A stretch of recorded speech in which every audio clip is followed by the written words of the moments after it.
This is the Thursday, May 10th, 2012 meeting of the Zoning Board of Examiners and Appeals. Would you call the roll, please? Timothy Bigg. Here. Dean Carr. Here? Jeff Ron. Here. Joshua Fink. Here. Ann Denny. Here. Kate Williams. Here. Dale Patrick. John Dunham. Deanna Willard. Here. Bear with me, I got to log in.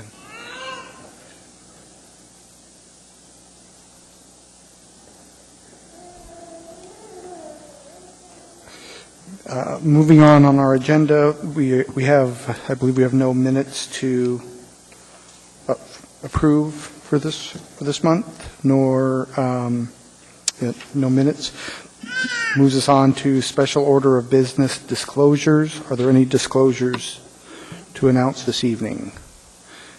And to draw people's attention, I believe there were some absences that will impact items on the consent agenda. Ms. Denny. Yes, I was not in attendance for the last meeting, so I will not be voting on Resolution 2112-007 and 2112-008. Thank you, Ms. Denny. Mr. Vig? Yeah, I was recused from participating in case 2012-023, and so I will be abstaining from voting on Resolution 2012-003. Thank you, Mr. Vig. Ms. Williams? I'm unclear whether Resolution 2012-003 is on the consent agenda or not. Have we determined that? It is supposed to, yes, it is on the consent agenda, consent agenda item C. It's resolution number first and then the case number. Great. I was not present at that meeting where that case was heard, so I will be abstaining from voting on that resolution. Thank you, Ms. Williams. Mr. Fink. Thank you, Mr. Chairman. For the record, I was not present at the April 12th, 2012 meeting, and so will be abstaining from resolutions 2012-007 and 2012-008.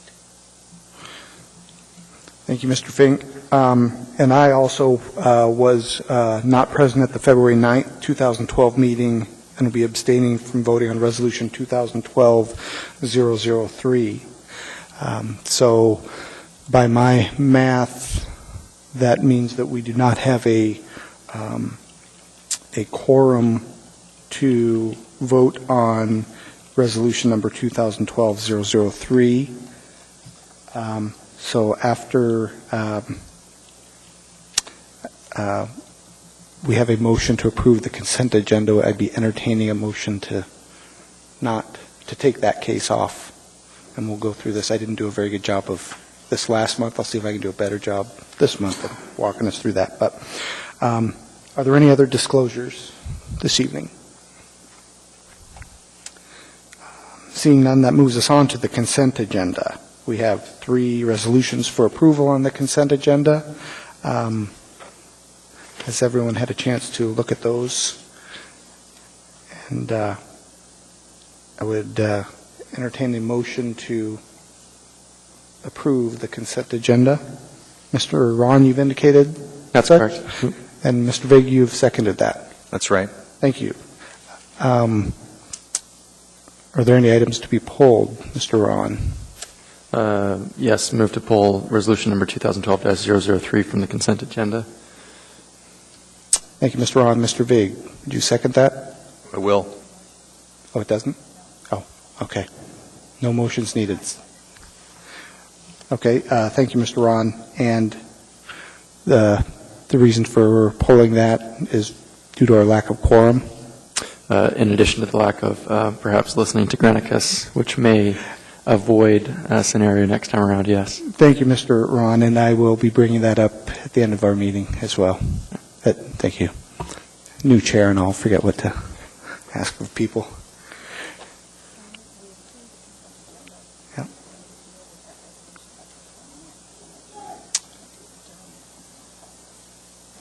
All right. So we have a motion to approve the consent agenda. We've pulled that item. Yep. Is there any opposition to approval of the consent agenda? Do we need to vote? Or can...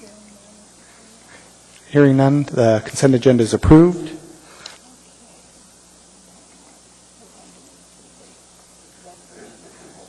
All right. We need a, Mr. Ron, we need a motion to postpone that meeting to the next month's hearing. So moved. Thank you, Mr. Ron. Mr. Vig, would you second that? I will. Thank you. And with that, that resolution will be heard at our next month's meeting, and at the end of this evening's meetings, we'll talk more about Granicus. Okay, moving on to our agenda. Moving on our agenda, we have no unfinished business nor regular agenda items. Before we move on to our first case this evening, for those in attendance, there are individual write-ups on the cases we're hearing this evening in the foyer on the entry into the chambers. If you have not picked up your case file, or if you're wondering if there's one that exists, that's where they're located for those that would be interested. I will, before we get to our first case this evening, I would like to read the variance hearing order of business. The chair shall introduce the variance and explain the procedure to be followed. The variance case number and the name of the applicant shall be read into the record. The board shall hear and rule on any objections to the sufficiency of notice. The board shall hear a brief staff presentation outlining the variance, not to exceed 10 minutes. On conclusion of the staff presentation, the board members and the applicant may then direct questions to the staff through the chair. The applicant shall give his or her presentation not to exceed 10 minutes. Throughout the proceedings, the burden of proof rests upon the applicant, who must convince the board by a preponderance of the evidence that the variance should be granted. On conclusion of the applicant's presentation, the board members and the staff may then direct questions to the applicant through the chair. The hearing shall then be open for public testimony. Each person has 3 minutes. All persons who testify may be questioned by the board, staff, or the applicant. On conclusion of the public testimony, the staff, followed by the applicant, shall have the right of rebuttal, 3 minutes each. The board shall proceed to develop oral findings and conclusions with regard to the variance and disposition of the variance. The staff shall reduce the oral findings and conclusions to writing for subsequent adoption by the board at a later meeting. The matter then rests with the board, and the chair asks for a positive motion from the board. That brings us to our first case this evening, case 2012-055. The petitioners, Egon and Vija von Loll-Hoffel, is the petitioner here this evening? Thank you. Okay. Not that. I'm taking over the... Would you come to the microphone, please? Hi, I'm Corey Whitmore. Would you state and spell your name for the record? My first name is Corey, C-O-R-R-I-E, and my last name is Whitmore, W-H-I-T-M-O-R-E. Thank you, Ms. Whitmore. And is there, within our staff packet, or the staff have something in writing stating that you are authorized? I'm the new homeowner. Mr. Chair, That's fine, yes. within the past week, the applicant who submitted the case, Egon and et cetera, the house transferred ownership to Ms. Whitmore within the last week. So she is the new owner. Okay. Does that also mean that she is the applicant then? I understand she's the owner, but... She is the applicant now as the new owner of the property. Okay. So we are okay for her to proceed as the petitioner then? That's correct, Mr. Chair. Thank you, Ms. O'Brien. Okay. Ms. Whitmore, thank you. Ms. O'Brien, I'm assuming this is your case this evening? Yes, sir. Okay, so case 2012-055, the variance for an encroachment into the required yard setbacks. Ms. O'Brien, would you provide us with the sufficiency of notice, please? Thank you, Mr. Chair. On April 18th, 102 public hearing notices were mailed. As of today, one comment was returned from the adjoining property owner stating no objection to the variance request.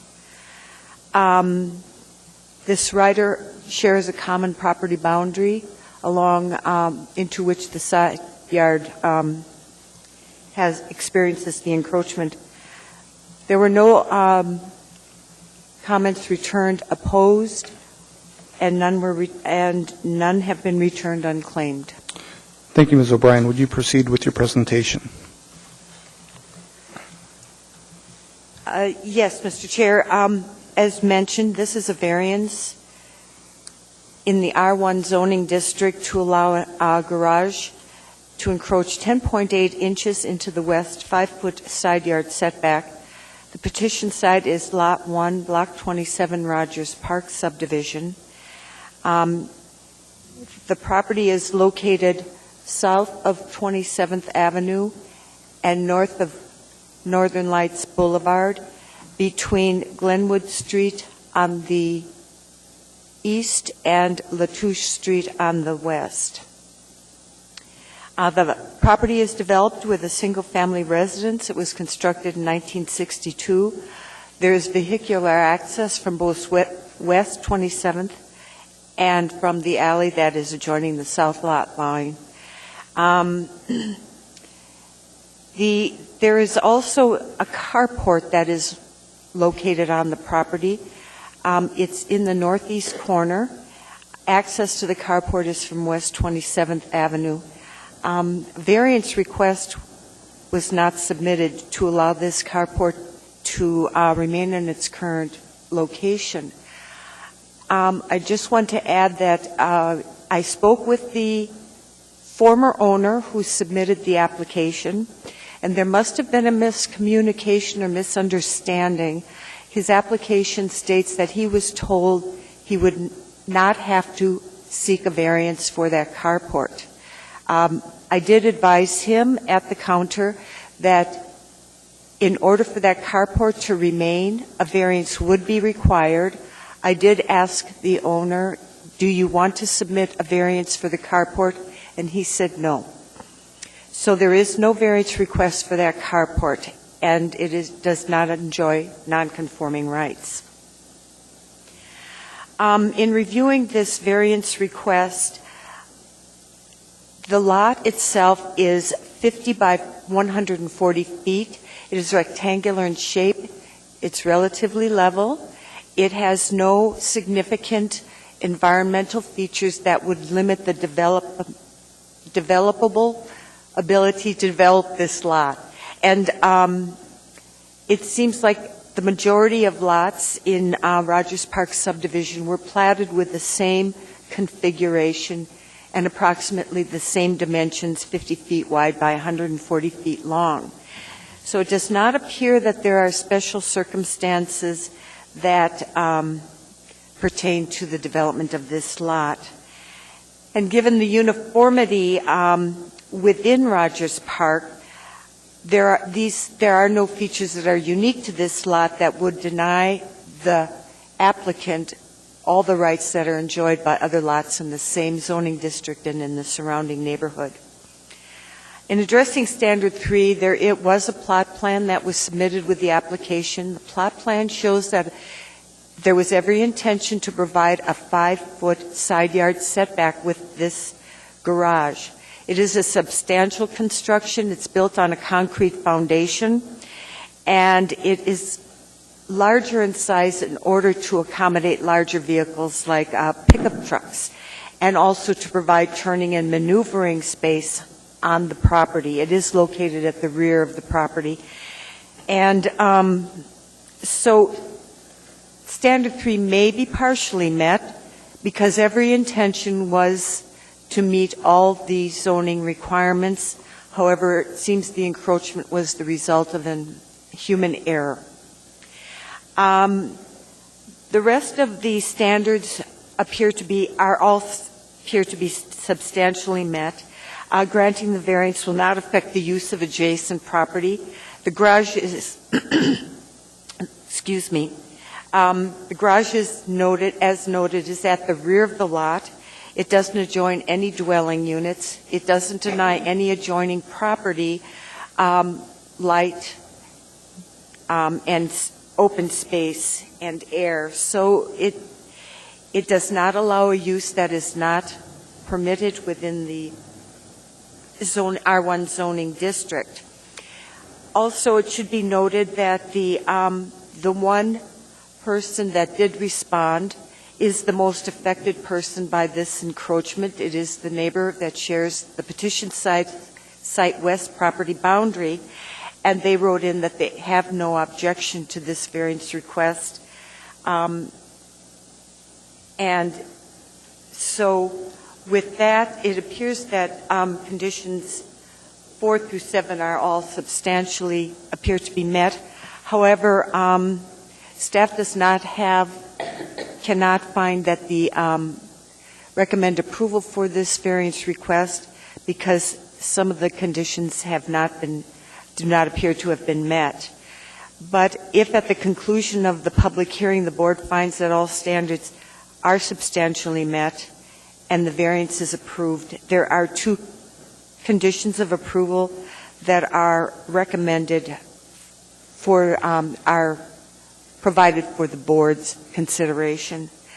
I would like to note that apparently in conversations with the new property owner and in discussing the procedure for a variance and the process that the application went through, that there may have been misunderstanding or miscommunication to the new property owner, who appeared not to be aware of the circumstances of the variance and appeared not to know or have been informed that that carport could not remain on property.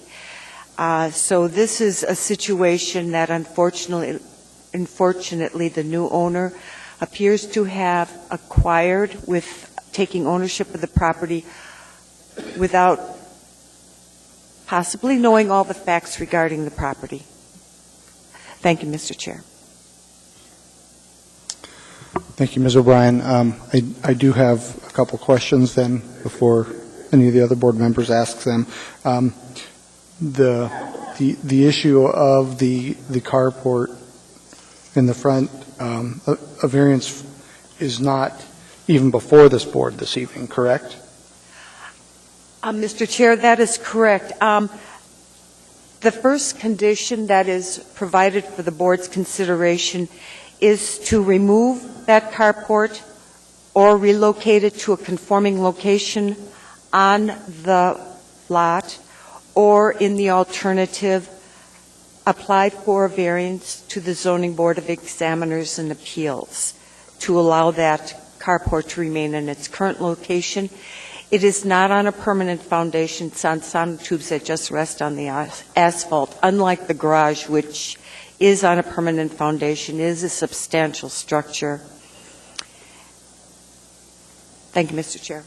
And second question, with that in mind, there's been no, as this application was not advertised, there's been no staff comments with respect to that carport.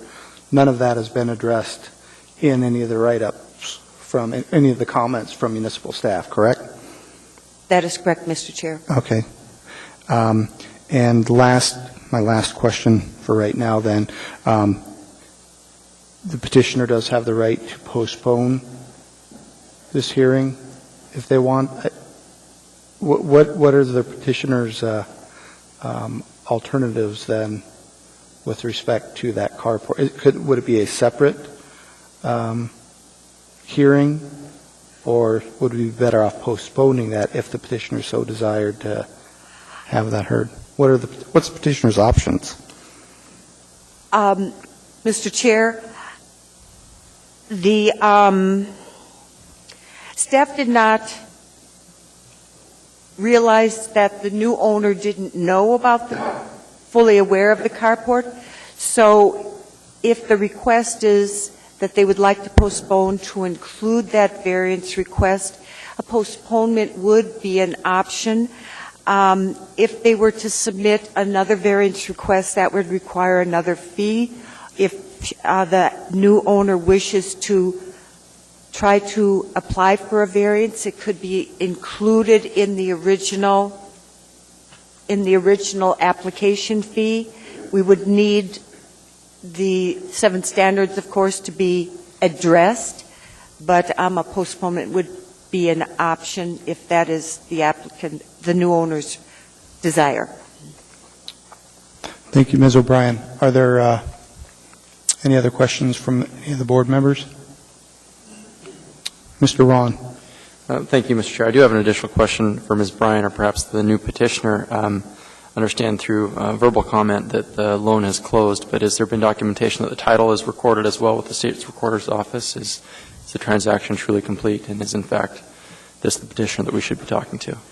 Mr. Chair, Mr. Ron, I would defer to the new owner when she is making her presentation to respond to that question, because I don't know the answer. Thank you, Ms. O'Brien. I'll reserve the question for the petitioner. Thank you, Mr. Ron. Are there any other questions of staff by any of the board?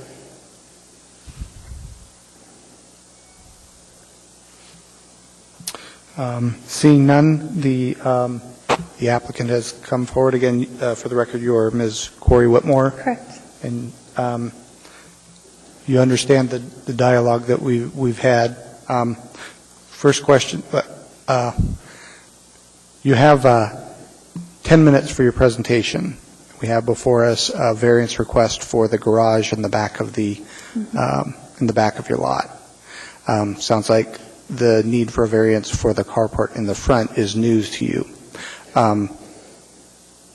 So options are we proceed with the case before us this evening.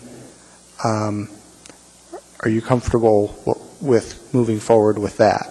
Yes, I'm comfortable moving forward. Okay. This has been a very educational process, and I understand that the carport is not included in this variance request. Okay.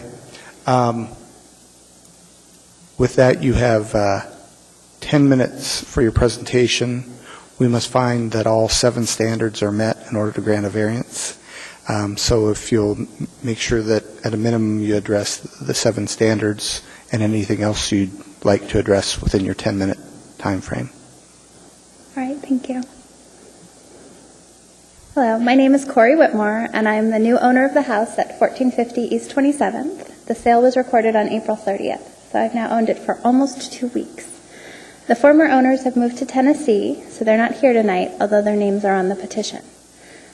This is my first house that I've owned in Alaska, although the neighborhood feels very familiar to me because my dad grew up just down the street. Thank you for taking time to consider this variance petition tonight. I appreciate that.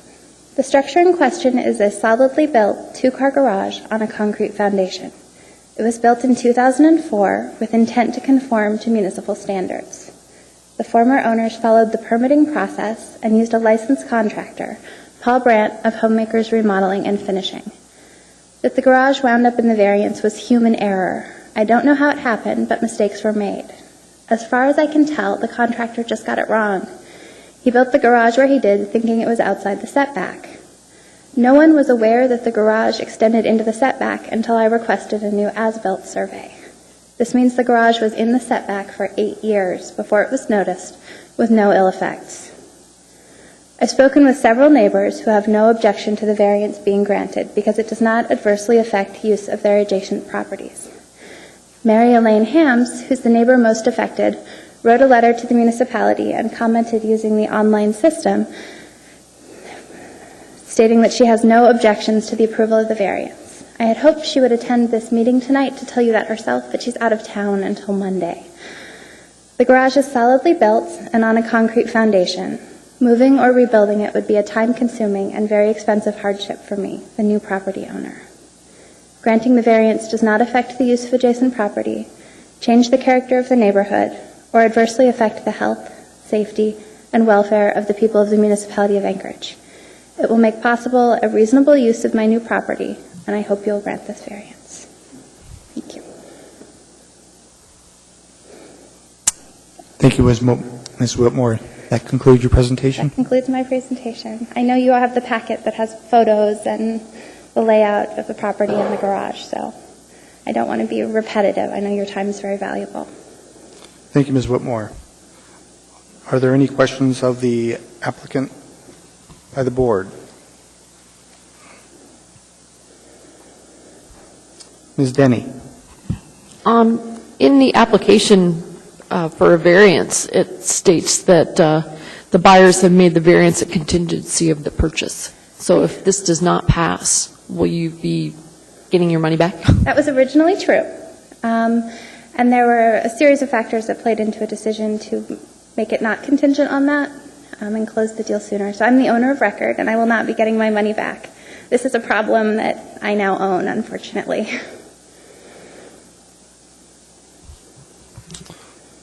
Are there any other questions of the applicant?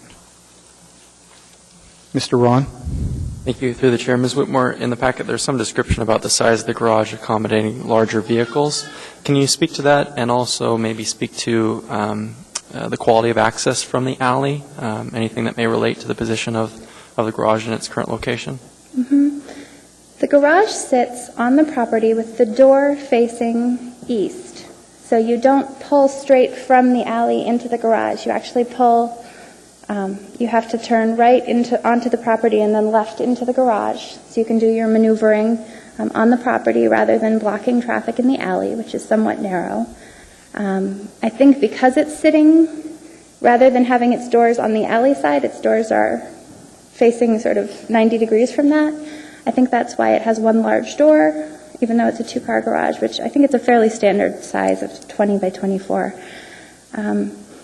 And I don't drive a big pickup truck, but the former owner did, and so that was the size they had the garage built. Thank you. Mr. Vig? Thank you.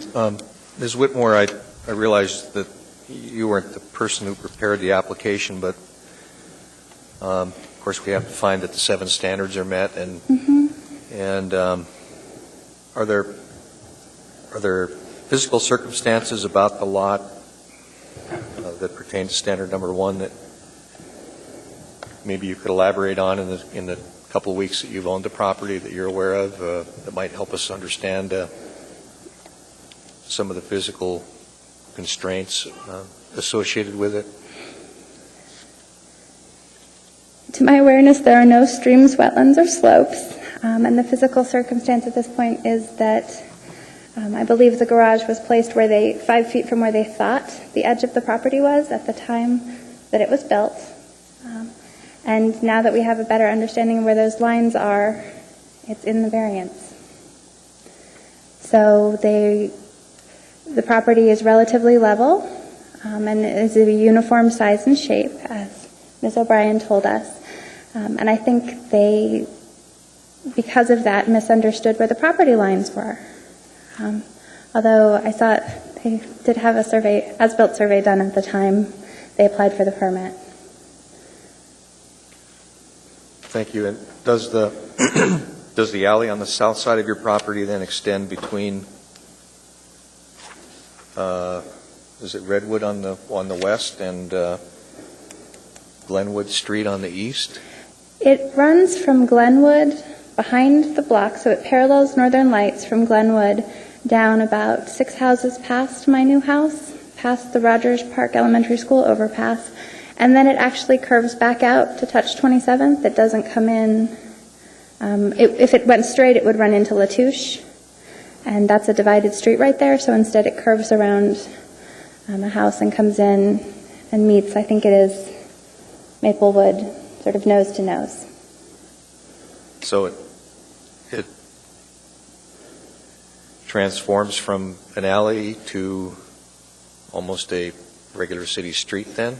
It transforms from an alley and then it runs in front of, so is a long straight line that parallels Northern Lights, and then you have sort of a 45-degree angle, and it comes out and runs into 27th, and it's obviously an alley. It's not a wide paved street. It doesn't have curbs or that's developed sides.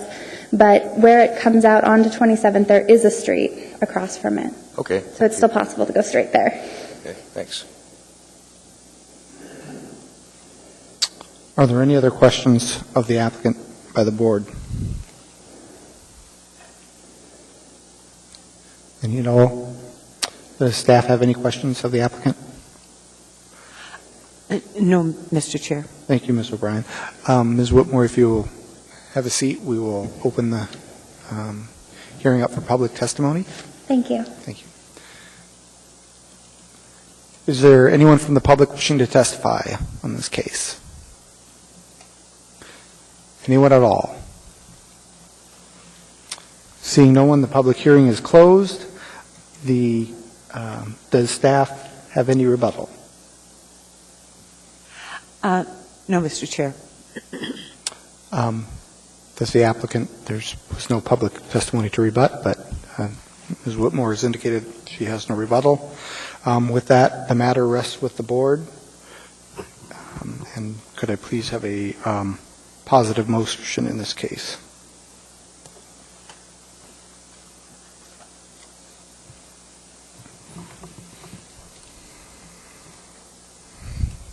Mr. Ron. Thank you, Mr. Chair. In case number 2012-005, I move to grant a variance from AMC 21.40.030.g in the R1 district to allow to allow an existing garage to encroach into the required 5-foot side yard setback in accordance with staff recommendations numbers 1 and 2 on page 9 of the staff packet. Thank you, Mr. Ron. Ms. Williams, you've indicated you would second that? Yes. Thank you, Ms. Williams. Mr. Ron, would you speak to your motion, please? Thank you, Mr. Chair. I'll start by saying it's readily apparent that there were a series of errors that appear to have led to our current situation and some miscommunication that hasn't helped the situation either. I do intend to support the motion. I'll go ahead and walk through the 7 standards here briefly.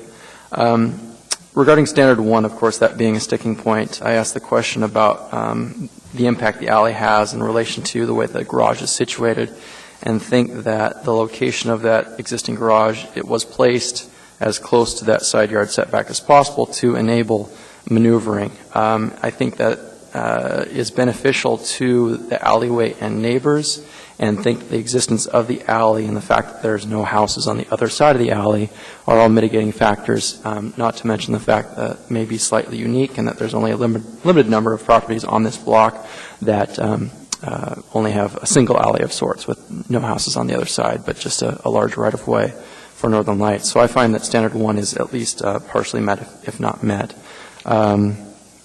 Regarding standard number 2, we heard testimony about the current petitioner buying into this, although that's not an excuse. It again is a mitigating factor. In following with my argument in standard 1 and the impact the alley has on the property, as well as the fact that the moving of that garage would create, in my mind, undue hardship, I find that standard 2 is met as well. I agree with staff in that standard 3 is met, standard 4 substantially met, 5, 6, and 7 substantially met as well. For those reasons, I intend to support the motion, but as always, would entertain board discussion. Thank you, Mr. Ron. Ms. Williams. Thank you. I also intend to support the motion. I was struggling a bit with standard number 1, but after listening to Mr. Ron's explanation for his support and belief that that standard had been substantially met, I also agree as well. I also think this is a somewhat de minimis variance in that it's less than a foot.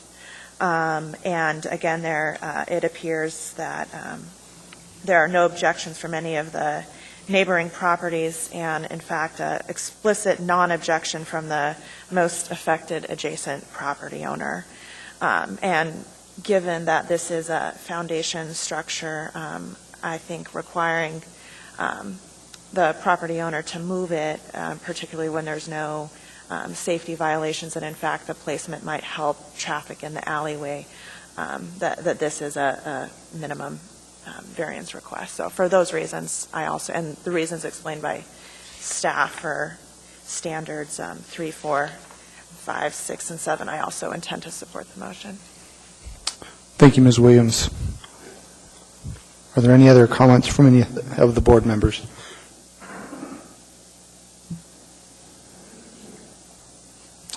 Anyone else? I also intend to support the motion, and I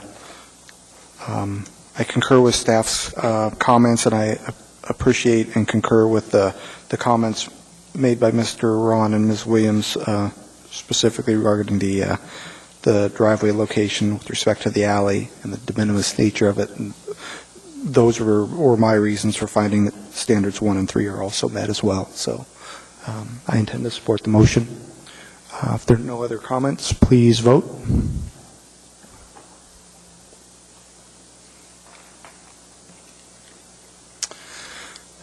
To pass, a variance requires a majority of the fully constituted board. Fully constituted, there are 9 members on the board, so even though we have 2 members not in attendance, a vote of 5 in favor is required in order to for a variance to be granted. That motion passed with 7 votes in favor of that variance. So again, that motion passes. I do need to read for the record that every final decision of the board shall clearly state on its face it is a final decision with respect to all issues involved in the case, and that the parties have 30 days from the date of mailing or their distribution of the decision to file an appeal to the Superior Court.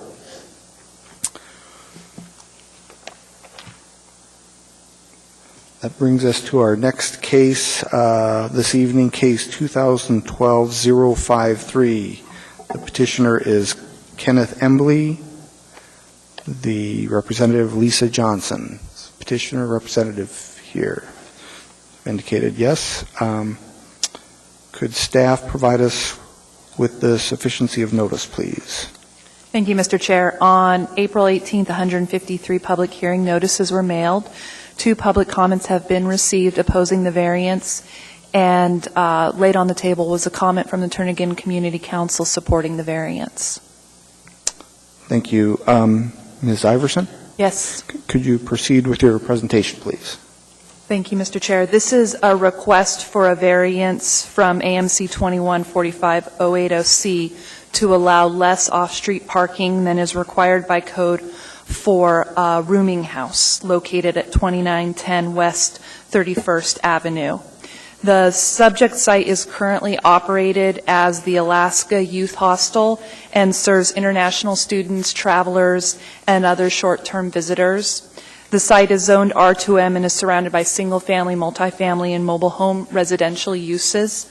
The closest defined use in Title 21 to a hostel is a rooming house, and the parking requirement is 1 space for every 2 beds.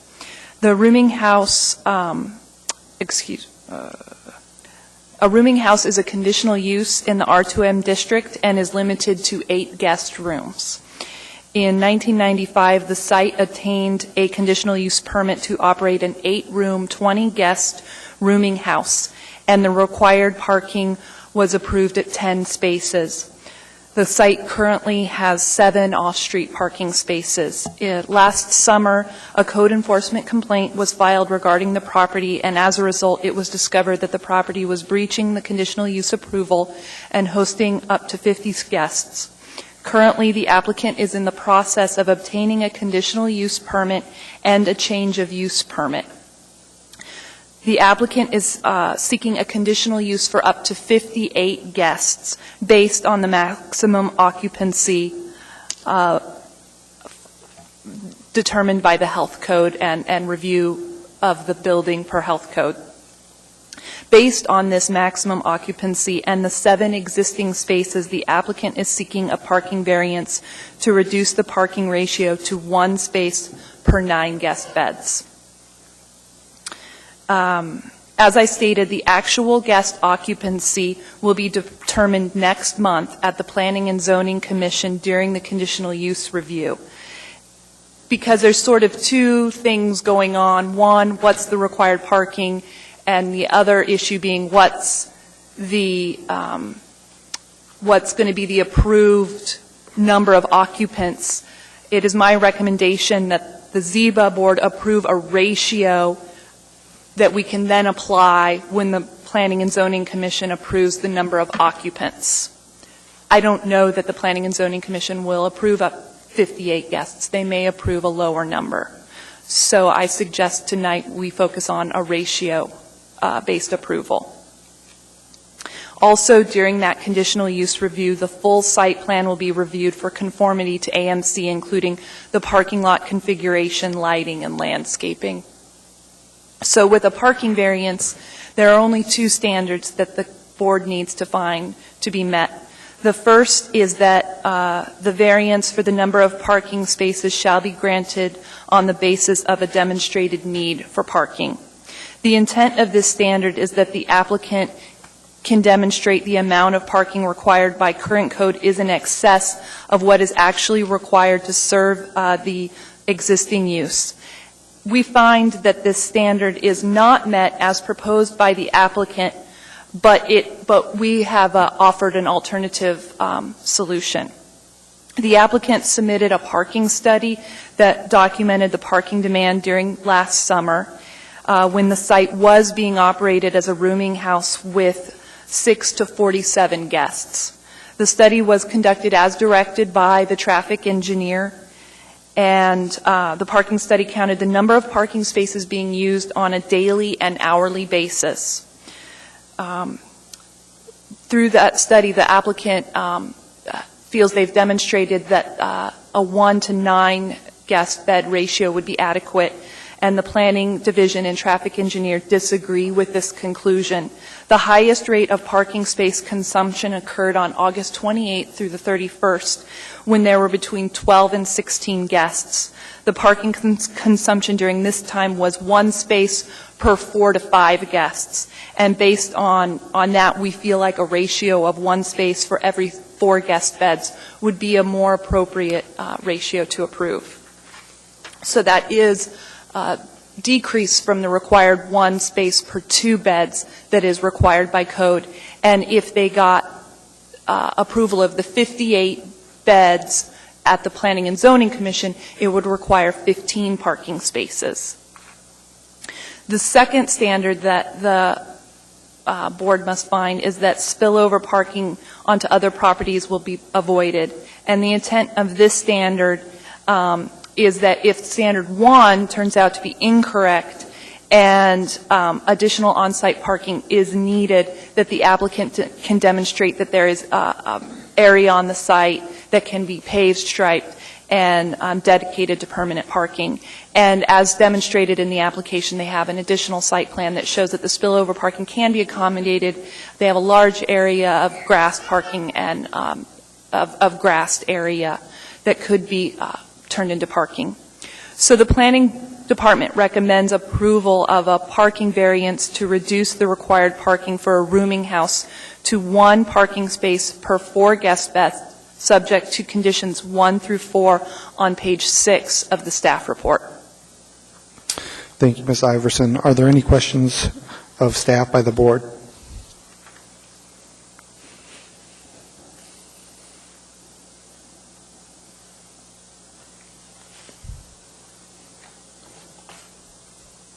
Mr. Vig. Thank you. Ms. Iverson, condition number 4 talks about if the surrounding neighborhood experiences overflow parking impacts as a result of this use, the property owner would be required to provide off-street parking as demonstrated in the application. And how is that determination made? Is going to be based on a single complaint, or is there going to need to be some sort of a study done to assess the impacts, or when would that trigger be? Through the chair, I included that condition because without it, I don't understand standard number 2. The applicant's required to demonstrate that they could accommodate the spillover parking, and we're required to find that if there is insufficient parking, that there would be area to accommodate it. So I included that as a way to connect that standard in with a condition of approval. It would probably entail some kind of study of the situation. I don't think we would take one complaint and then require them to go to a great expense. It would probably be similar to the study, to the level, probably a higher level, because it would be the municipality's own onerous to conduct some kind of documentation that additional parking would be required. I would say similar to the level that you would see here, where a count is being done on a daily and hourly basis. Thank you. And just so I understand this a little better, this is a little different from a typical parking variance request, because that standard would need to be demonstrated to be able to be met in order for us to approve it. But it seems like if we do approve this, that the neighborhood would have to kind of live with an overflow situation until this could be dealt with. Is that a fair way to state that? I'm not sure I understand your question. Could you rephrase it? Well, if this was a specific site plan that we were reviewing, we could make a determination on whether the parking demand could be met on site, and if not, could the demand be met in the spillover parking elsewhere? I think I would be able to look at that and see. But here, not knowing what amount of spillover parking might be needed, because we don't know the number of beds exactly, there would need to be, in order for this provision to be put into effect, there would need to be a problem arise that would affect the neighborhood to some degree for a period of time before that provision could be enacted and required to be met.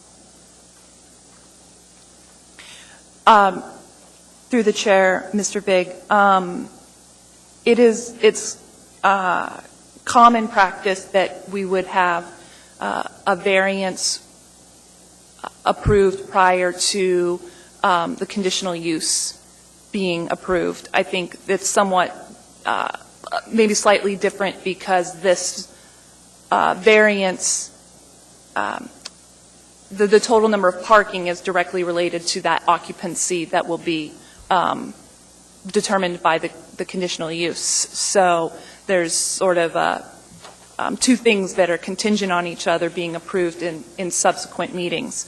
But that's the normal sequence of events. Okay. Thank you. Are there any other questions? Mr. Ron? Thank you. Through the chair, Ms. Iverson, in the staff packet, looking at two drawings, one on page 37, which is clearly labeled existing site and parking plan, and then on page 38, which is just listed as site and parking plan. That page 38 diagram, is that what you were referencing in terms of spillover parking availability, or is this in fact a proposed site parking plan, regardless of what the board decides this evening? Through the chair, Mr. Ron, page 38 shows that the site could accommodate up to 35 parking spaces if additional spillover parking is needed. This is not what they're proposing to do. This is meeting standard number 2, that the site could accommodate additional parking if necessary. Thank you. I think, and if I may, just to speak to the question of Mr. Big, I think the decision is that being made is that you feel like there is adequate documentation that there will be no spillover parking and that the site is going to adequately accommodate its parking need on site based on the documentation provided.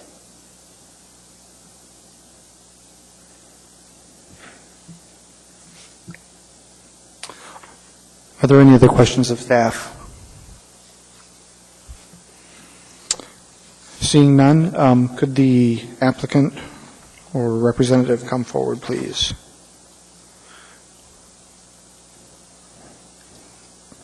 Can you state and spell your name for the record, please? My name is Lisa Johnson, Lisajohnson.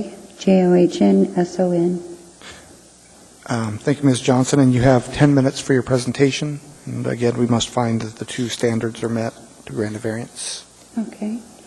My name is Lisa Johnson, and I'm here representing Kenneth Embley and the Embley Family Limited Partnership in a quest to obtain a parking variance for the property located at 2910 West 31st.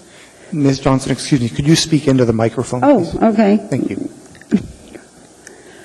We are requesting the board's consideration for a 1-to-8 ratio versus the current stipulated 1-to-2 ratio. I had provided some forms for you guys that would highlight the points that we're going to address here. First, I believe that we have demonstrated through the studies conducted and provided as a part of a request for variance, reference pages 32 and 33 of the planning staff analysis, or attachment A, as provided, that the current parking is more than adequate to accommodate the parking needs of this facility. Briefly, during a 90-day period, at time housing up to 48 students, we utilized a maximum of 3 parking spots with an average utilization of 2 spots.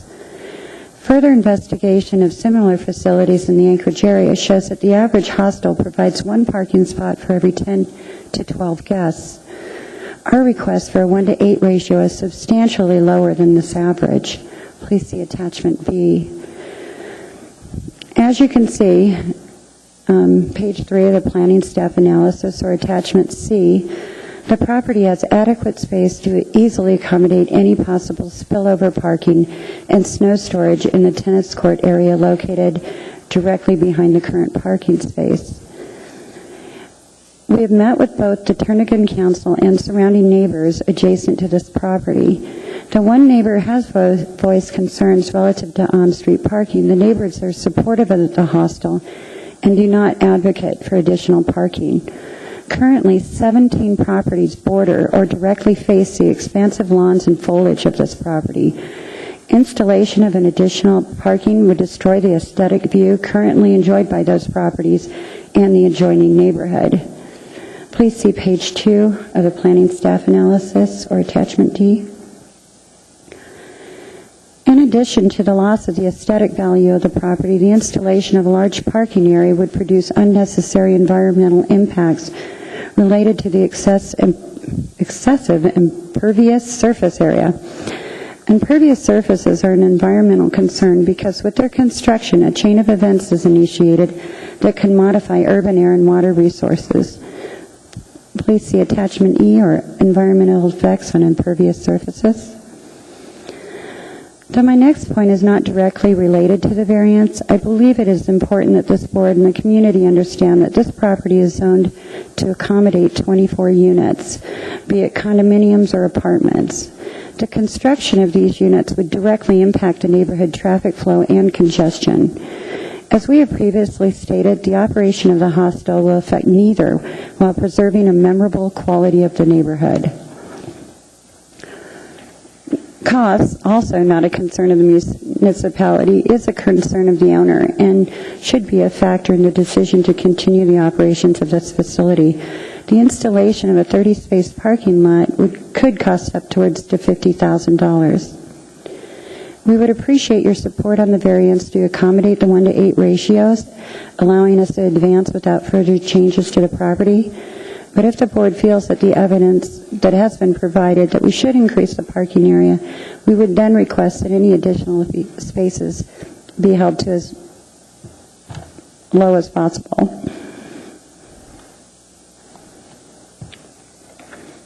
That's it. Thank you, Ms. Johnson. That concludes your presentation? It does. Okay, thank you. Are there any questions of the applicant by the board?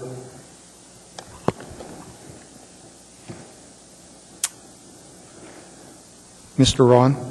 Thank you, through the chair, Ms. Johnson. There was some written description of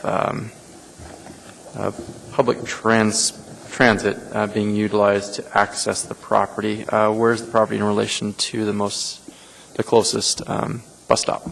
There's bus stops at both ends of the street of 31st, West 31st. There's also mention of bicyclists. Yes, most of the students use bicycles. Okay, what accommodations do you have for bicyclists on site? We have an area with bike rack and an indoor storage area for the bicycles. Thank you.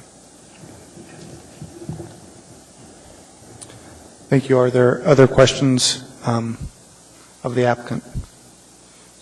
Yes, Mr. Fink. Ms. Johnson, just so I'm clear, and I think I'm clear, but you're asking for the ratio proposed by the staff, 1-to-4? Is that?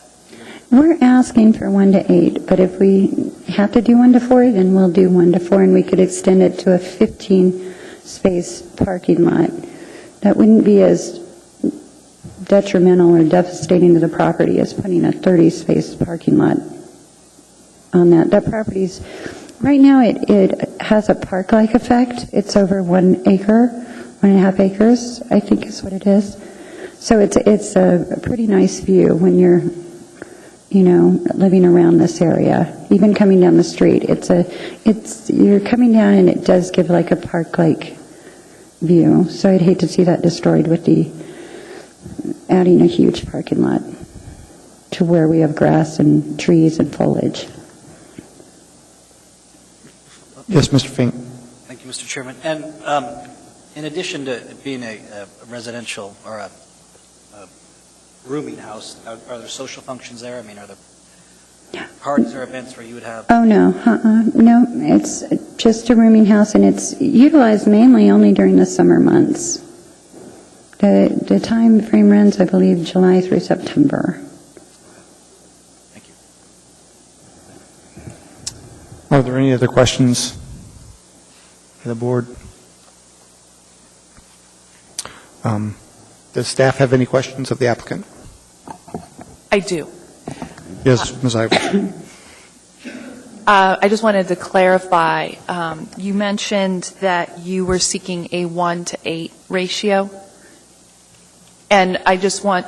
And you said 1-to-9. 1-to-9. Okay, maybe I misunderstood. I thought you had... I did say 1-to-8. 1-to-8. Okay, I just want to clarify that with a 58-bed occupancy, which is what we're wanting to put forward to the Planning and Zoning Commission, we always round up. Oh, okay. So...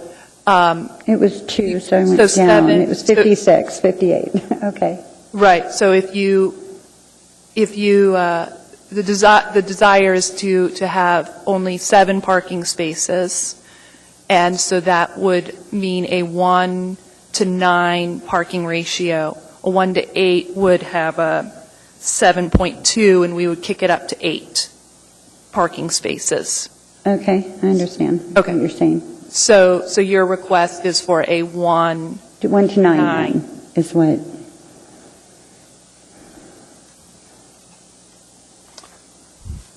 Are there any other questions? That's all. Okay. Thank you, Ms. Johnson. If you'll sit down, then we'll open the hearing up for public testimony.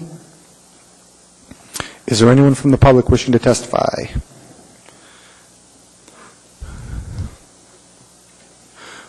Would you please state and spell your name for the record? Thank you, Mr. Chairman. My name is Kenneth Wallach, W-A-L-L-A-C-K. I submitted a comment which is part of your packet. I am the owner of a single-family residence 3201 West 31st, which is on the northwest corner of Wisconsin and 31st. The subject property is on the east side of Wisconsin, midway between the block between Turnagain Street and Wisconsin Street. In my written comment that you've received, I described the problems with traffic and the nature of that particular block that the subject property is on.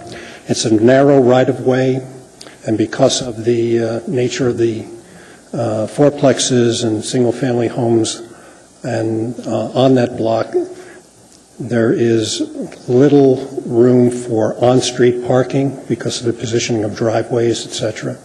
So there's very little capacity for spillover parking, which would have to be found on the street, and that parking would cause a safety issue there, as well as impacting adjoining streets. I'd like to point out some other things that are not within my comments because I didn't have the packet at that time. On page 3,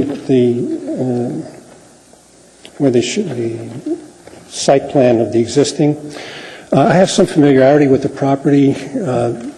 I've lived in my house since 1977, and during my time of residence there, this particular subject property has been used as a single-family house, a bed and breakfast, and has gone through various owners and attempts at usage. A business that I was involved in has rented the property at times when we provided English lessons for some Russian students and teachers that we brought over from Chukotka. It's been a number of years since I've been on the property, but my recollection is if you talk about the existing tennis court, and it looks like there's a grass barrier, but it's really, my recollection, it's all paved. There is a fence, but there is a portion of the fence was taken out, and you have paving there. I can't speak to the condition of all the paving on that, but it's not a question of taking out trees or landscaping, to my recollection.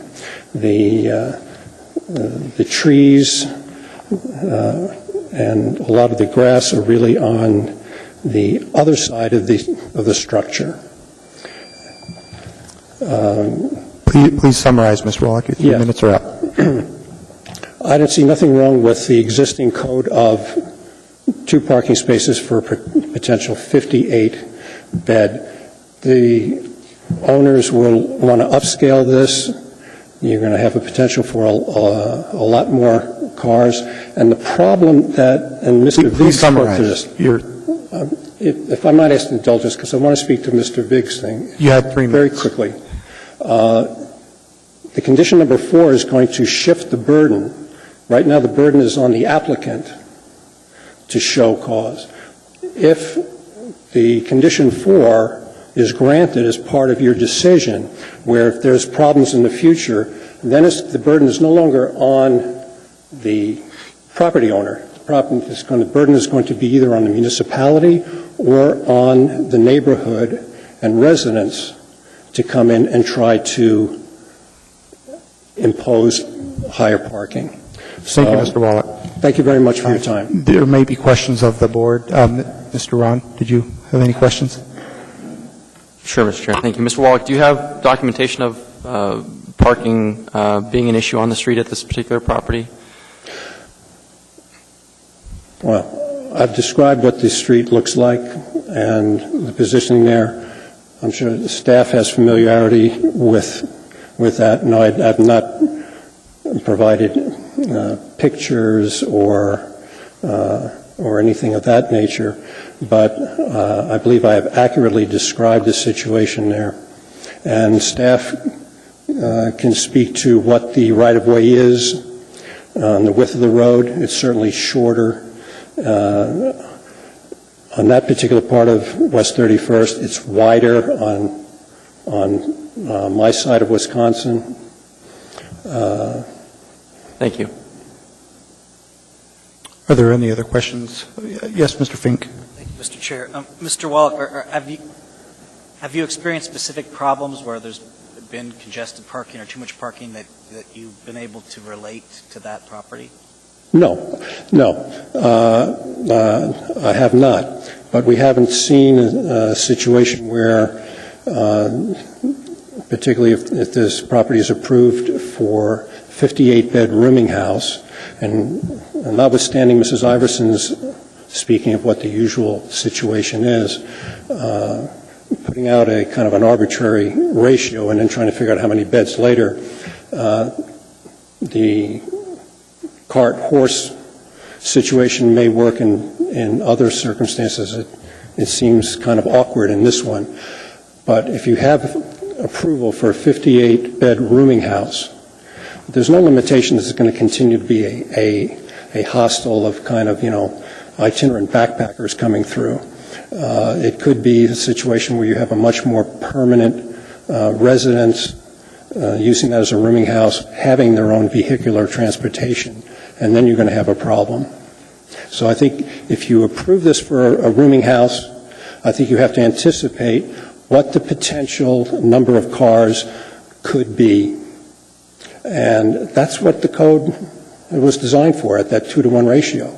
Even at a 2-to-1 ratio, if you had 58 individual beds, 58 individuals, each having their own car, you would have to find another 29 spaces off-site parking. And that street is not capable of handling that. Thank you. Are there any other questions of Mr. Wallach? Thank you for the opportunity. Are there any other members that would like to speak? Would you state and spell your name for the record, please? Sure. I'm Colonel Bill Wortman, W-O-R-T-M-A-N, former facilities manager. I live on lot 20. Mr. Wortman, and you have 3 minutes for your presentation. Yes. I live on lot, I'm very brief most of the time, 22A. I've been there since they built the townhouses there. The previous owners have had this as a party house. One of them was busted for selling cocaine and booze to adolescents. They've had weddings there, blasting you out with their loudspeakers. These are the best neighbors that I've ever had, and there was no way I knew there were that many people there last summer. They're great, and they work with their neighbors. I've had to call APD and previous owners probably 11 times in the last 10 years. I've never noticed any parking there. As far as overspill parking, if you look at the map, all the green area used to be filled up when it was a party house with cars. I think they have plenty of room for any overspill parking. And I've walked the dog on that street many times, never saw more than about 5 cars parked there. And the community council has indicated approve this variance, and I'm for it as well. There's a retired state trooper that lives 2 doors down from me. He agrees. And most of the neighbors there appreciate the quietness we get with these present owners. Questions? Thank you, Mr. Wortman. Are there any questions? Mr. Fink? Thank you, Mr. Chairman. Colonel Workman, are you, when you say you support the variance, staff's suggestion of 1 to 4 or the applicant's 1 to 9? The applicants. Thank you. Thank you. Are there any other questions? Thank you. Thank you. Is there anyone else from the public wishing to testify? Again, please state and spell your name for the record. My name is Scott Davis, S-C-O-T-T-D-A-V-I-S. I'm the resident operations manager for the proposed site. You're the, I believe you're, okay, you would be a part of the applicant, and you have 5 minutes and 50 seconds. All right. If Ms. Johnson, you're willing to have that be part of your time. The reason I'm coming up is that I'd like to distinguish between a rooming house and a dormitory, which is what we are. We are a hostel, which by municipality code, by my understanding, is a dormitory setting. We do not cater Would you speak into the microphone, please? We do not cater to long-term residents. We cater to international youth, J1 visa students. These students come through Alaska and are invited by canneries and businesses here within the city to come work, and they are here for an English immersion. They work for 3 to 4 months, either here in Anchorage or out at the canneries outside of Anchorage. So we see them. Last summer we saw 30 students that worked within the city. We saw another 28 that processed out of Anchorage. So they were with us for about 3 to 4 days while they had time to get their Social Security cards and the required work documentation that they needed to perform their jobs. I had 42 bicycles, which we stored within the house, 3 cars, one of which was mine. I do not see any overflow. If we had to, we could accommodate that in the back where the tennis courts used to be. It never occurred one time in the last year. Dormitories, yes, we're asking for a 1 to 9 because this is what we propose to focus on for the future, is the students, as well as migrating workers who are coming through to work in the canneries during the wintertime, as well as fishermen that come through such places as Dutch Harbor and around the city. I think that about covers it as far as parking goes. Thank you, Mr. Davis. Are there any questions? Thank you. Thank you. Is there anyone else from the public wishing to testify? If you could state and spell your name for the record, please. Certainly, thank you. It's Kathy Gleason, CATHY-GLEASON, and I'm president of Turnagain Community Council. Thank you, Ms. Gleason. You have 3 minutes for your president. Oh, thank you. You have 5 minutes. Thank you. Probably won't need that much time. I wish I'd heard previous testimony. I just walked in. I apologize for being late. I just wanted to say that we did have this on our agenda at our May 3rd meeting, and based on the information that we were presented by Lisa Johnson and Scott, the manager of the facility, we took a vote on a motion to support their request for a variance on what would be normally required parking under Title 21 for this kind of facility, and that motion passed, that we support this variance by 13 to 3, or I think it was 13 to 3. And I know one of the no votes wasn't because he was opposed to it. He just felt like we probably should have had more information and more time to kind of digest and look at the paperwork and all that before we voted. I don't know about the other two. Something that impressed me as a council president, where sometimes attendance isn't always great and you kind of get the usual people that attend on a regular basis. There were 2 women, and I don't know if they testified this evening, that live right across the street, and they were concerned because they had misunderstood when they got the notice that the owners were wanting to provide that many parking spaces as required by Title 21, and that deeply concerned them. They did not want to see nearly that many parking spaces. Once they understood, no, they're asking, the petitioner is asking for a variance. They don't want to have to build that many because there's no need for it. Then they understood and they wholeheartedly endorsed what the petitioner is requesting as far as a variance. And that's important to know what people who live right in that area. Bill Wortman, who spoke previously, happens to be our vice president, which he didn't tell you about. But so, I mean, to have 3 neighbors right in that area to be part of that discussion was really important to get their take on it, their perspective. And it was all positive as far as what's going on there and the current owners and what they're trying to do. So I think this is an important thing for our neighborhood in terms of keeping it more of a residential feel by requiring lots of backyard greenery to be removed and to add a ton of parking spaces, create a lot of asphalt. Doesn't have that residential feel in the middle of a residential area. So I think it's a really good idea to provide the variance that they're asking for. Our vote wasn't on a specific amount of parking or any kind of ratio, except that the petitioners, they were at our meeting and they discussed what they wanted to do, and we felt like that was a good idea. So I can't say, that we endorse a specific ratio, but our vote of supporting that was based on the information that they said what they were trying to do. And I think that's all I have. Thank you. Thank you, Ms. Gleason. Are there any questions by the board?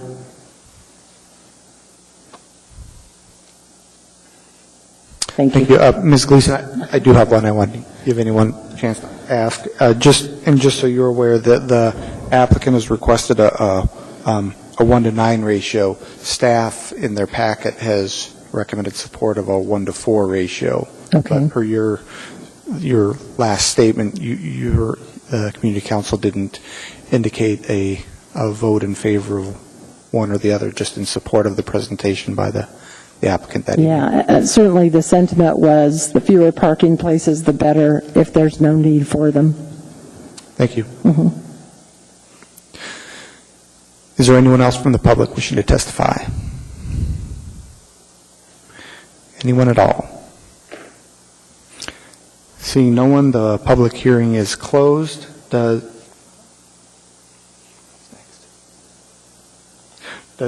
staff have any rebuttal? Thank you, Mr. Chair. There's just a few comments that I want to make and clarify. First, I want to clarify that the property was being used last summer as a rooming house with up to 47 guests, according to their parking study. So we know what was happening on that property with this type of use. Granted, they are seeking a incremental increase, but it's not an abstract decision. There is a history of how the property was used and a record of what the parking was at that time. The limit on the occupancy is the code requires in an R2M district that there only be 8 guest rooms. So there will not be opportunity to continue to increase the occupancy in the future. I just want to make those things clear. I guess I would also add that traffic, it took some negotiation with traffic to get them to support the 1-per-4 ratio. The original proposal, they, as you can see in their comments, were very much opposed to the 1-per-9. They felt like it was so below the code requirement. They felt very uncomfortable with it. And it was through several meetings and sort of coming back with a revised scenario of the 1-per-4 that we got the traffic engineer to feel more comfortable with that. I have a lot of sympathy to not wanting to destroy the green space, and I think that has a lot of merit. I guess the decision would be, do you base it on the average use or do you base it on the worst case scenario? And it seems like the applicant has proposed a parking ratio based on what they've typically seen, and staff has proposed a parking ratio based on the maximum ratio that we observed in their study. Thank you, Ms. Iverson. Mr. Vig, did you have questions? I do. I realize I may be out of order here, but if I may ask staff, this case is a result of an enforcement complaint filed last year, and can you elaborate on the nature of that complaint? I assume it wasn't parking related, but how did that even come about? My understanding that it was, the complaint was filed by a competitor. It filed them as not in conformance with their conditional use, and they also did not have their use for the building, for zoning, was still single family. So the property had not gone through the building permit process of getting approvals for a rooming house, which has different standards in terms of building code. And they are in the process, and I would say the applicant has been very aggressive in resolving all of those issues to bring the property up to conformity. Okay, thank you. Yes, Mr. Fink? I may be out of order too, but may I ask Ms. Iverson a question I've got? Yes. If we grant the variance, it's tied to the conditional use permit, right? So it goes away when the conditional use goes away? That's right. A condition of the variance is getting the conditional use. So if they don't get the conditional use, then they would not have this variance. I'm thinking about if a new entity, new business were to come in down the road, would this variance go away and it would be back to the requirements under the code for parking?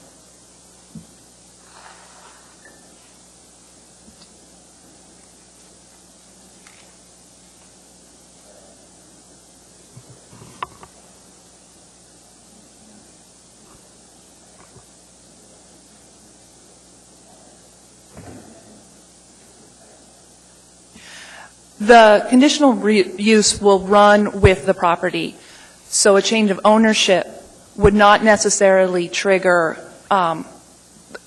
the conditional use being void or reevaluated.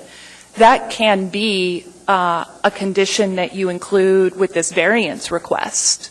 Any change in ownership would trigger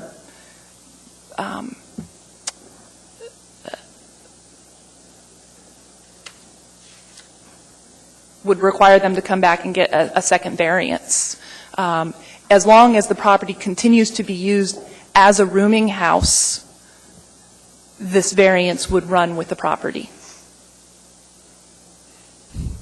Mr. Fink, does that answer your question? Kind of. I'm still pondering it, but... Okay.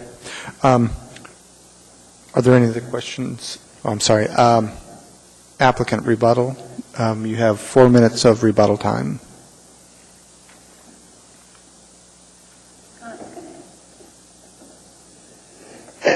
I'd like to say a few things in rebuttal that I missed the first time around. One, the photos that you got from the other hostels that Lisa submitted today were taken by me and my wife. We've been in the hostel business for a number of years now, and we base this on experience, that there is not a hostel in town that utilizes all of their parking spaces. There's only one hostel in town that has 12 parking spaces, and that is the Backpackers Inn. You'll see that photograph there. As you'll notice in that parking lot, you'll see 3 cars, and they are the largest hostel in town. They're also closest to the main businesses where all the students and people that travel through us go to. We are more out of the way. The 3 cars that we had last summer involved students that wanted to travel outside of the city and rented themselves vehicles. And during the winter months, I get people that are here looking for jobs in the fishing industry mostly that will buy a car after they arrive. Their average stay is 30 days, and I've had 3 cars during the winter months. I guess my rebuttal is, please hold us to the same standard that every other hostel in town is being held to. Because if you look at the number of beds per parking spot within Anchorage, none of them conform to the 1 per 2 bed ratio. If one hostel is going to be held to one standard, and I keep using the word hostel rather than rooming house because a rooming house implies more of a long-term stay than what we are. We focus on a short-term stay. We focus on students who do not own cars, and we don't expect vehicles to be there. That's all I have. Thank you, Mr. Davis. And you have 2 more minutes left of your Okay, time. thank you. I'd just like to comment that during the time that this hostel's been open and prior, we have never utilized street parking. We have never had to have any vehicles on the street. I guess that's about it. Thank you. Thank you. Mr. Vig? Well, I had a question for either Mr. Davis or Ms. Johnson.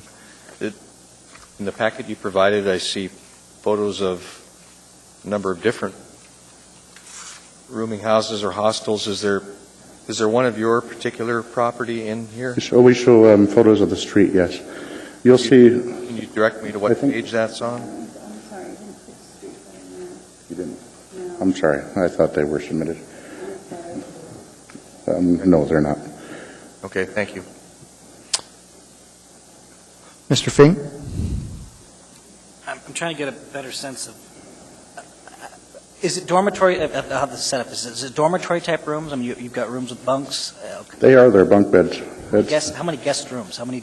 We have 8 guest rooms that hold a total of what we're requesting, 58 bunk beds, spread out among 8 rooms.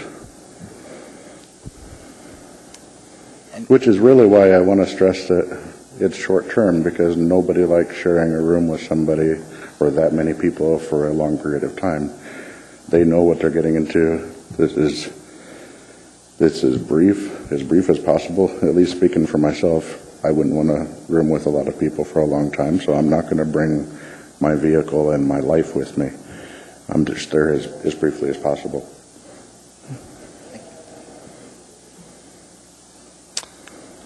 Thank you. Thank you, Mr. Davis.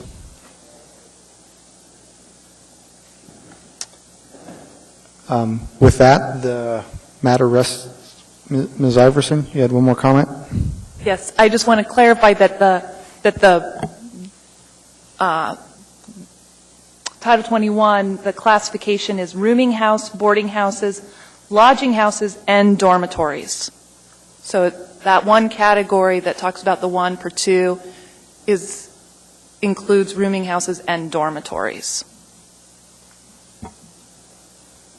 Thank you. With that, the matter rests with the board.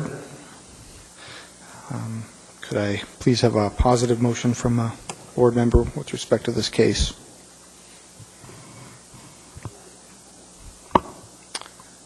Mr. Fink.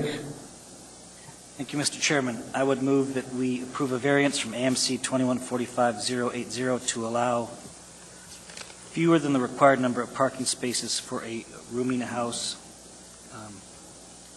in case number 2012-053, a ratio of 1 to 9 beds with conditions 1 through 4 in the packet on page 6.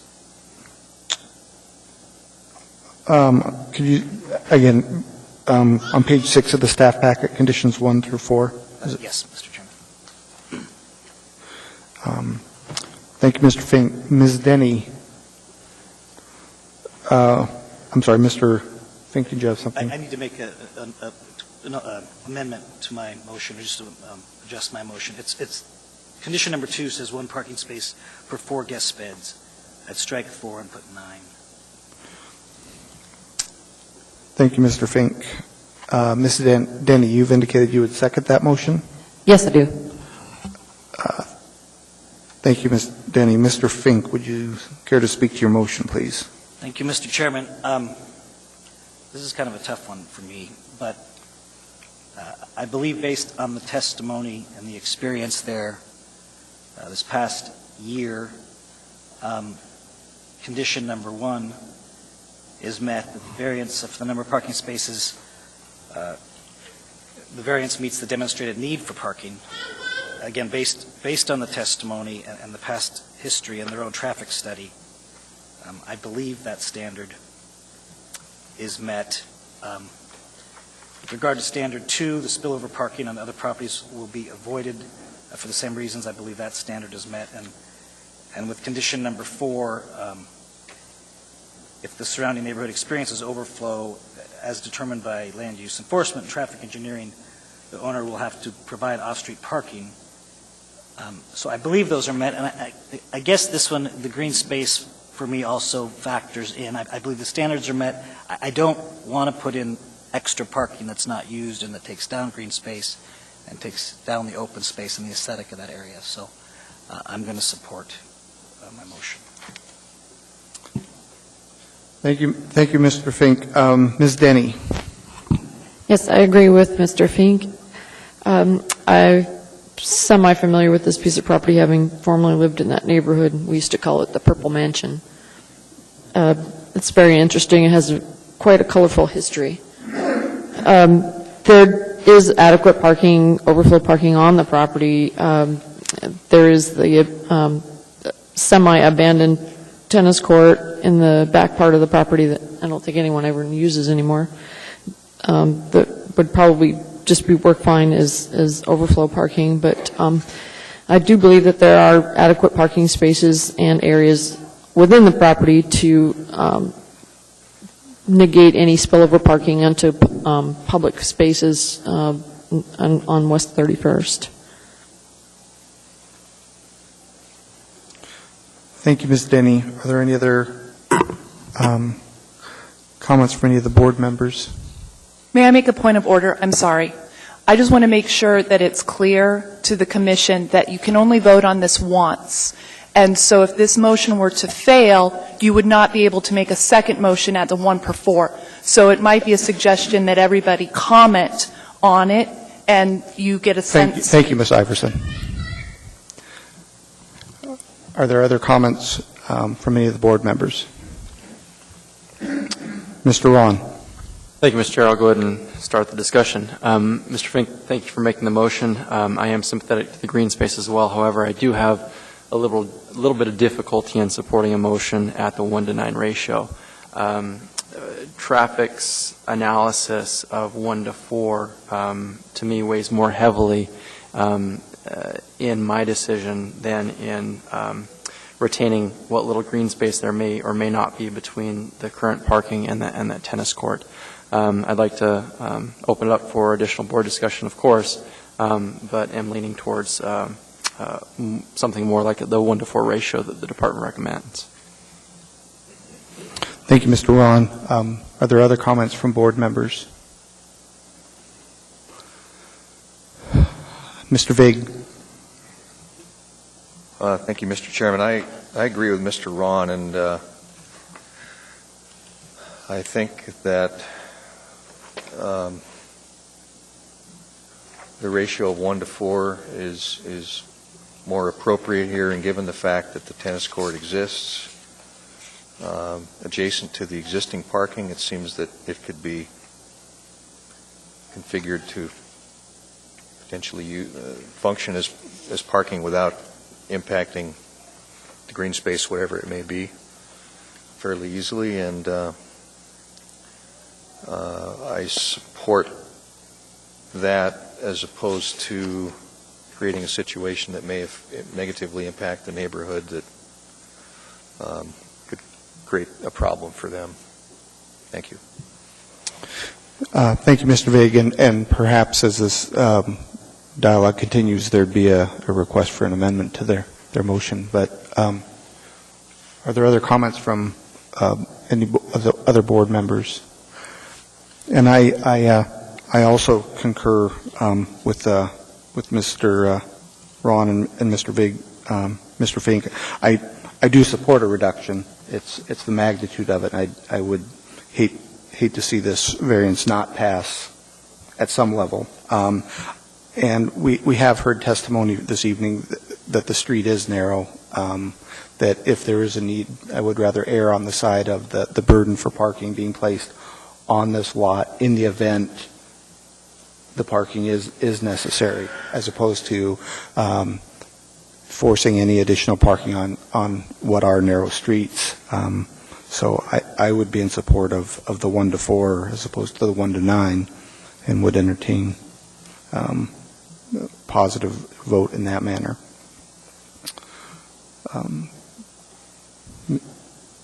Mr. Fink. Well, I mean, I'm open to whatever amendments are necessary so we get something passed, but I guess if it's 1 to 4, they've got to go in and put parking in. So they're going to have to go in and, or maybe I'm misunderstanding this. I mean, don't they have to go in and actually put new parking in? They can't rely on the pretty much dysfunctional tennis court. They may, again, this has to go before the Planning and Zoning Commission still for an expansion of their conditional use. So we don't necessarily know what will be approved. They may or may not have to, depending on what's approved. Mr. Ron, did you have another comment? Well, if we're at a stage where it would be appropriately entertained, I'd make a motion to amend the motion on the floor, changing from a ratio of 1 to 9 parking spaces to 1 to 4, and also changing the condition back to 4. Condition number 2, changing back from 9 to 4. And could we have require a second? Yes, could we have a second as well? So. Yes, thank you. Thank you, Mr. Ron. Could we have a second to that motion? Is there a second to that motion? Mr. Vig, you've indicated you second that? That's correct. Thank you, Mr. Vig. Mr. Ron, would you like to speak any further to that motion? No, Mr. Chair. I let my previous comment stand. Thank you. Mr. Vig? I don't have anything to add either. Thank you. Mr. Fink? I'm not going to support the motion, the amendment to the motion, but I understand where you're going. I guess I'm thinking it's going to involve tearing up the green space and the lawn and putting in parking that's not needed, and I think it's going to be detrimental to the neighborhood. So I'm not going to support it. I understand where you're going. I just don't support it. So. Thank you, Mr. Fink. Ms. Williams? Thank you. I'm really struggling with this as well, but I do have to place some importance on the staff's statements about the heavy negotiation that went on with planning and traffic to get them to even agree to a 1 to 4 ratio, as well as the documentation that we have in the staff packet. So, I at this point, I'm leaning towards supporting the motion to reduce the ratio to 1 to 4 and approve the variance if that motion passes. Thank you, Ms. Williams. Is there anyone else on the board wishing to comment? Ms. Denny? Can we strike a happy medium, say 1 to 6?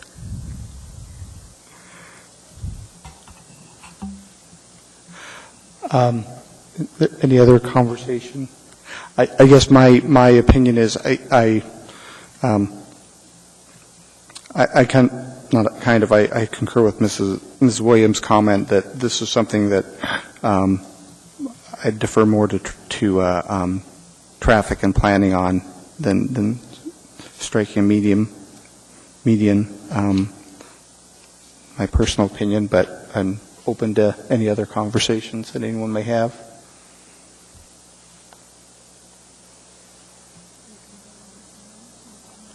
Yeah, and if, yes, we've got the amendment before us. If it passes or fails, then if it failed, we could address another amendment perhaps.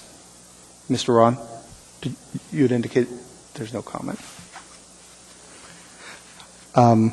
With that, please vote on the amendment.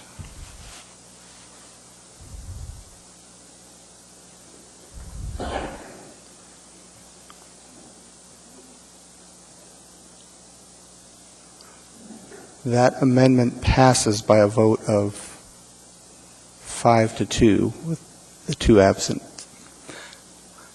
With that brings us back to our main motion, which is before us. Is there any further discussion on the main motion?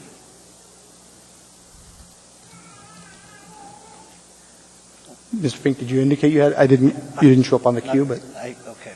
no, that's okay. Would you have a comment? I'm going to support the motion, obviously, and I would prefer 1 to 9, but I want something so we can maintain the character of the properties. Thank you. Any further discussion? If not, please vote. Okay.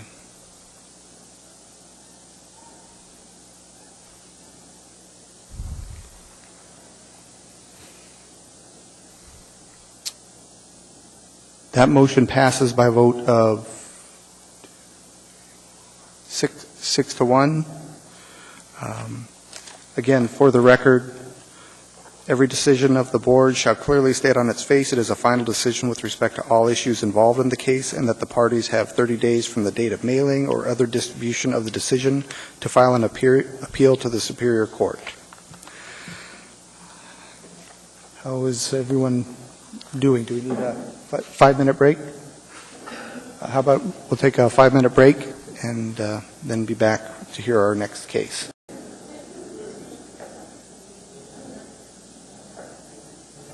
We're back and we are ready to hear our next case, which is 2012-057. The applicant Doug and Pam Buys and Klaus Meyer, the representative, indicated they're present. Could staff provide us with the sufficiency of notice, please? Yes. On April 18th, 2012, there were 53 public hearing notices mailed. At the time the report was written, no responses were received. Also, no community council response has been received. Thank you, Mr. McLaughlin. Could you proceed with your presentation? Thank you, Mr. Chair. The site plan and floor plan are found on pages 6 and 7 of your packet. There's a letter of nonconforming rights on page 19 that I'll speak to in just a second. The petitioner is requesting a variance for an 11.4-foot encroachment into the front yard setback in order to convert an attached carport into a garage. He's also replacing the existing garage and expanding it. The existing house encroaches 20.4 feet into the front yard at the closest point. It's not square with the front of the property.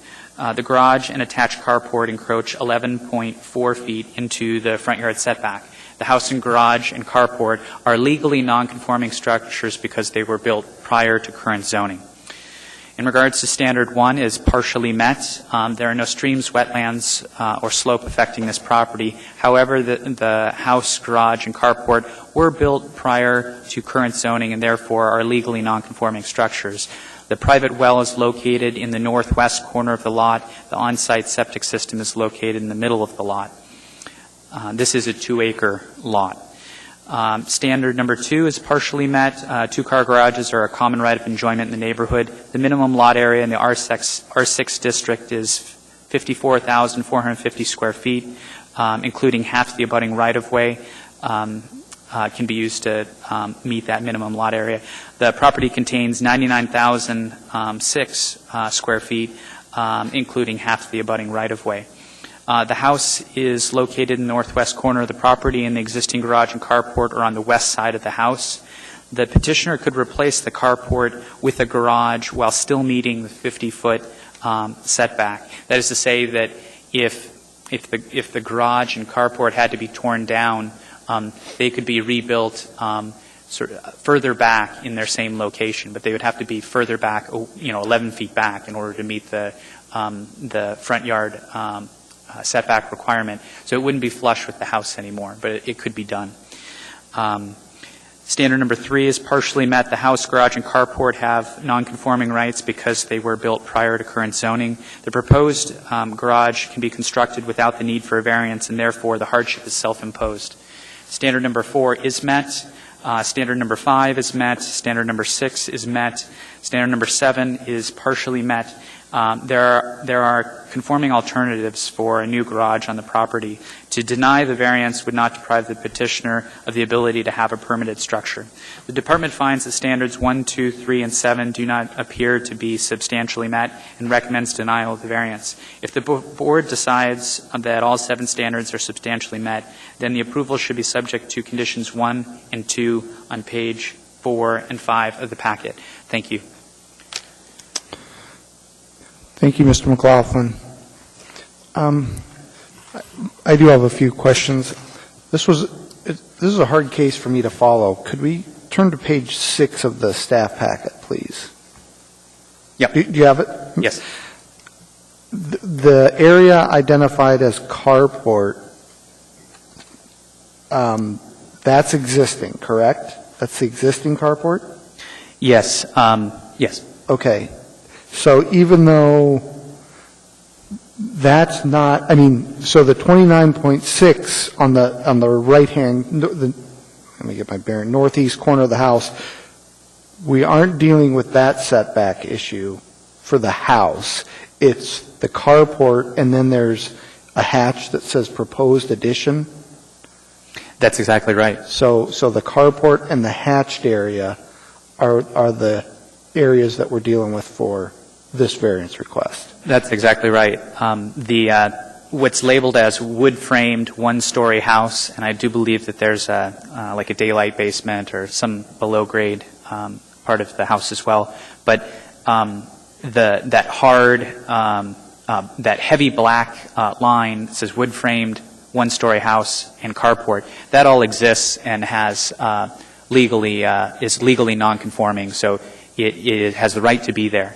The petitioner is seeking to do improvements to the house, and so that sort of fainter color shows you that he is seeking to, I guess, replace the carport, and I think also the garage. Something having to do with like problems with the roof or something, but that should be checked with the petitioner. But anyway, so the new structure will replace existing structures, so that requires, so they lose nonconforming rights when he does that, okay, and needs to seek a variance. But there's also an expansion of that garage. You can see that it goes to the maximum to the west that the expansion can go without needing a variance. There's only one variance needed, and that's for the front yard setback. It meets the side yard setback, and of course it meets the rear yard setback. But that sort of diagonal lighter color line is all new, but also the carport is being replaced, and I think the garage.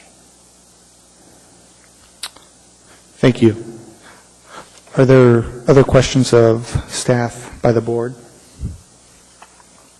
Mr. Vig. Thank you. Through the chair, Mr. McLaughlin. So, to clarify further, the non-conforming encroachment on the west side of the house where the carport is located is extinguished because of the reconstruction of that, but the encroachment that's a non-conforming situation on the northeast corner of the structure is not extinguished? You're correct. Okay. And you've referred to a garage, and I don't see that labeled separately on this graph or the chart on page 6, but can you tell me a little bit about where that, is it directly behind or south of the carport? So everything you've said is correct up to just that last statement about the garage and the carport.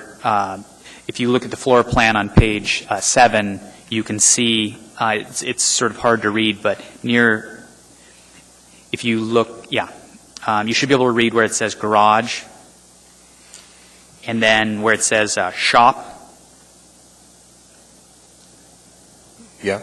Okay, so that garage already exists, and that long sort of rectangle that's labeled shop, that's where the carport exists, but of course it's all being expanded. And a photograph is on page 8, and you can see the garage has a different roof, and then the carport has a little bit different roof as well.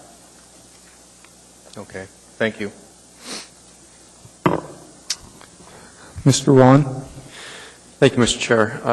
Mr. McLaughlin, I'm trying to get my dimensions straightened around here, reference two things. First, on page 4, the staff back in department recommendation number 2, it's stated to allow a proposed single-story garage to encroach 20 feet at the maximum point of encroachment into that 50-foot front yard setback.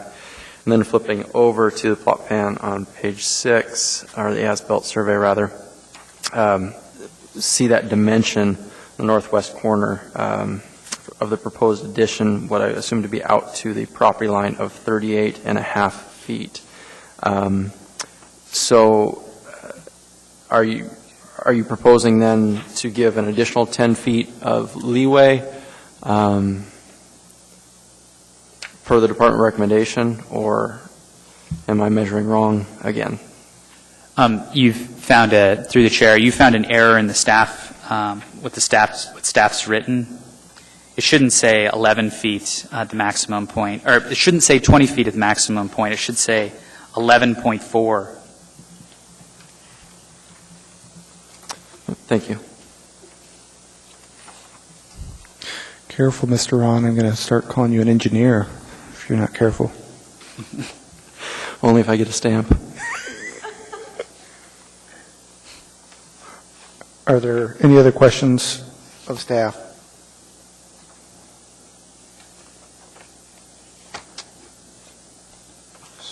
Seeing none, could the petitioner come forward, please?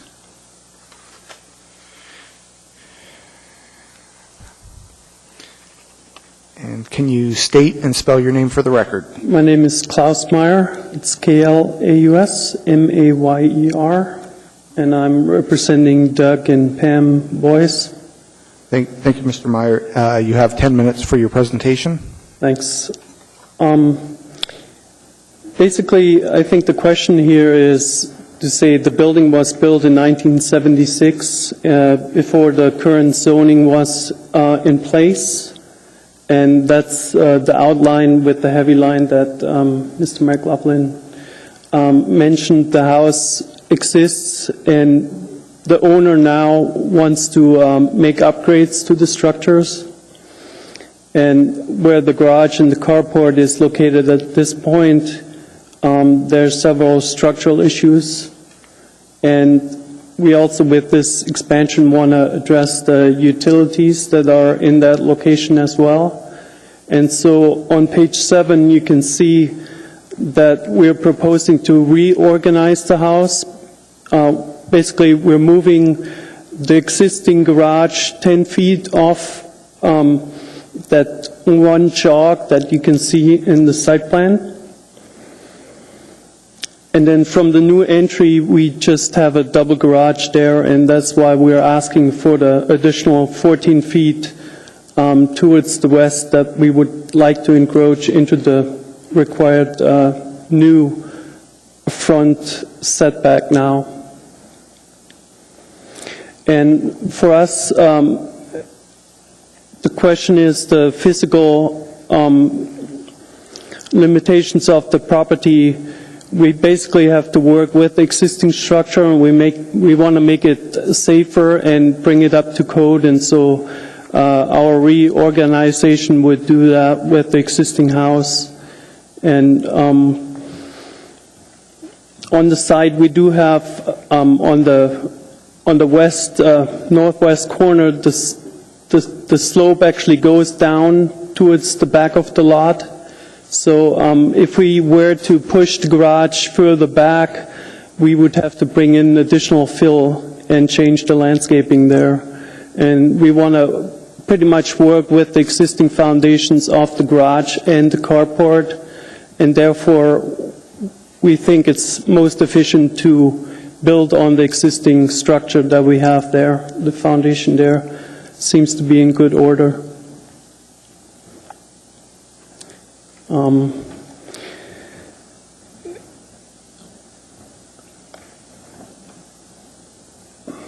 And I think that concludes my presentation. Thank you, Mr. Meyer.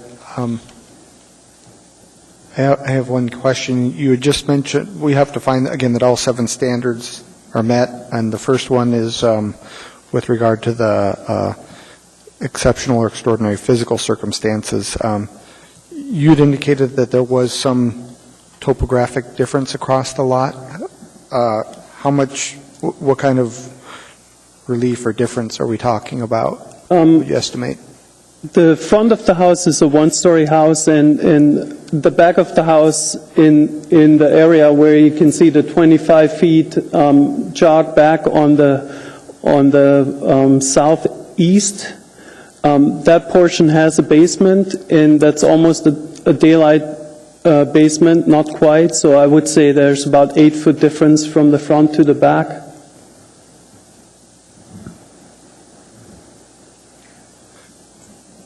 Thank you, Mr. Meyer. Are there other questions of the petitioner by the board?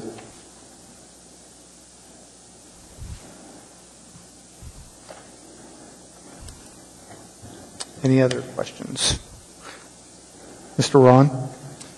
Thank you, Mr. Chair. Not to belabor this, but I'm confused again. Sheet A11, Mr. Meyer, shows a dimension of 13 feet 9 inches from what appears to be that 50-foot setback line, which may not match up with what's shown on the as-built survey of 38 feet 6 inches. So if in fact what staff is recommending a setback of 11.4 feet, does that match up with the dimensions you show on that? I think when we did that drawing that we didn't have the updated site survey, and I think the site survey is correct. So what we're really asking is to extend the existing carport in that same line. We don't want to go beyond that, but we also don't necessarily want to go further back. Okay. So are you aware then that the variance, if granted, may be set to 11.4 feet? Yes. Yep. Are there any other questions? Thank you, Mr. Meyer. Is there anyone from the public wishing to testify?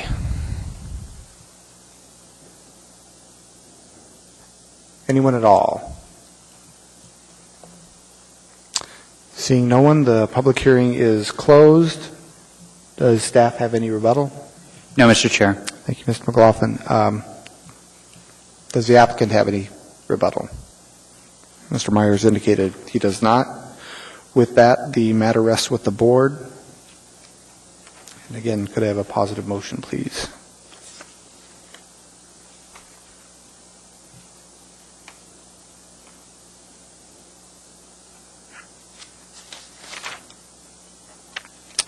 Mr. Vig. Yes, Mr. Chairman, in case 2012-057, I move that we grant a variance in the R6 district from AMC 2140080G, which requires a 50-foot front yard setback in the R6 district to allow an attached carport to be converted into a garage, subject to the department recommendations as presented on pages 4 and 5 of the staff packet. Were you, and was standard number 2 modified? Yes, thank you.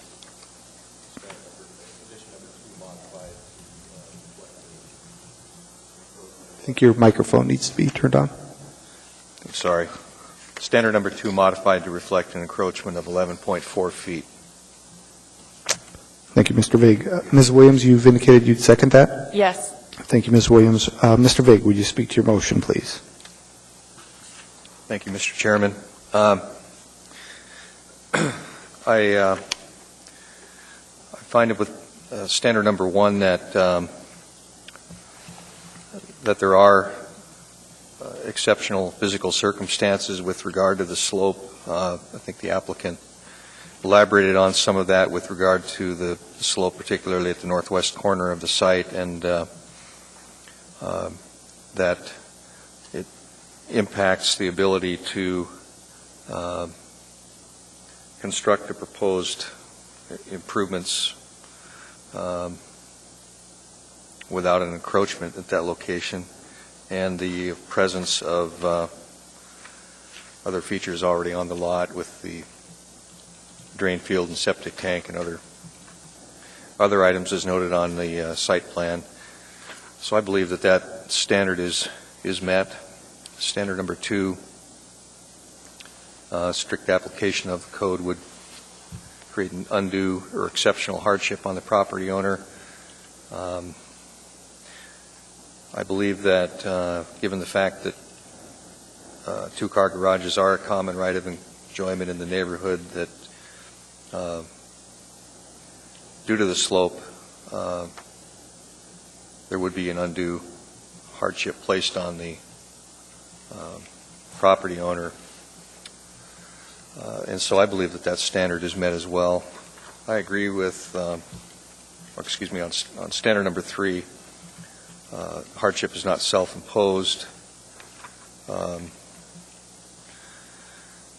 believe that that standard is at least partially met as staff has identified. I'd be interested to hear some other board comments on that.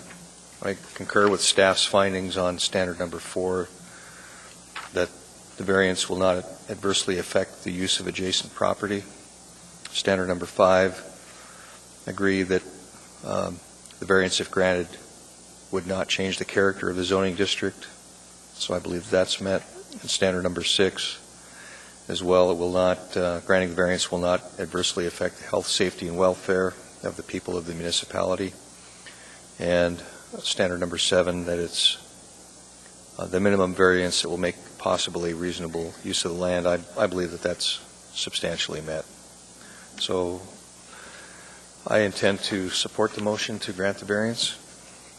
Thank you. Thank you, Mr. Vig. Ms. Williams. Thank you. I also intend to support the motion for the reasons outlined by staff and also by Mr. Vig. And for standard number 3, I do believe that that standard is substantially met, and the hardship is not self-imposed due to the fact that the structure was built prior to current zoning, and the fact that they are trying to work with the existing structure and not have to bring in additional fill so that the garage can be constructed in a different, in a safe manner, but in a different way. So I believe that that does have lend some support to this variance as well. So for those reasons, I will also support this motion. Thank you, Ms. Williams. Are there other board members that would care to comment?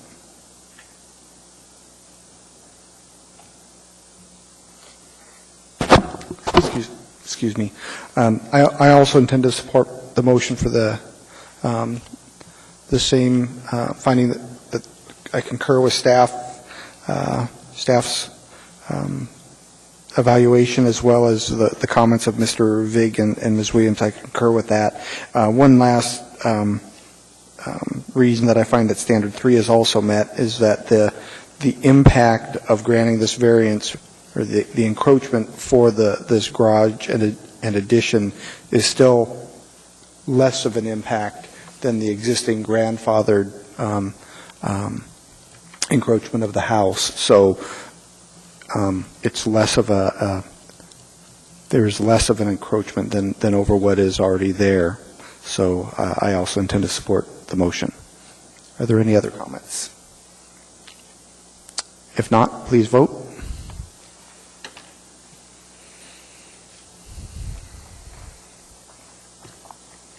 That motion passes by a vote of 7-0. Again, for the record, every final decision of the board shall clearly state on its face it is a final decision with respect to all issues involved in the case, and that the parties have 30 days from the date of mailing or other distribution of the decision to file an appeal to the Superior Court.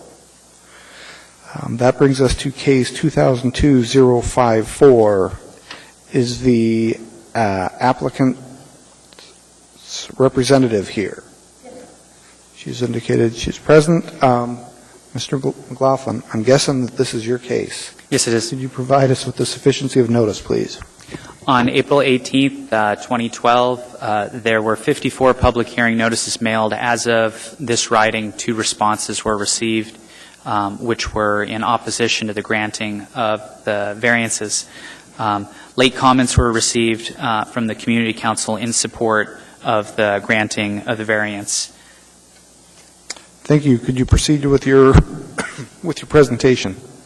The as-built is found on page 7 of your packet. The petitioner requests a variance from minimum yard requirements to allow an existing house and garage to encroach 5 feet into the 25-foot side yard setback in the R6 district. A building permit was issued by the Building Safety Division, permit 03-1255, for an addition of a second story and an attached garage. The building permit was issued in error by that division. Page 17 documents the error that Building Safety made. The existing detached garage is a legally non-conforming structure. The existing detached garage in the northwest corner, not near the house, is a legally non-conforming structure, so you don't have to pay attention to that part of the as-built. The petitioner has stated that the greenhouse and 2 sheds in the northwest corner of the property will be removed. Standard number 1 is met. There are exceptional physical circumstances of the land. The exceptional physical circumstance of the land is the slope affecting approximately 1/3 of the lot. There's a gully on the western and southern areas of the lot. There is a stream within the gully on the southwest corner of the property. This is a legally non-conforming lot that meets the minimum required area of the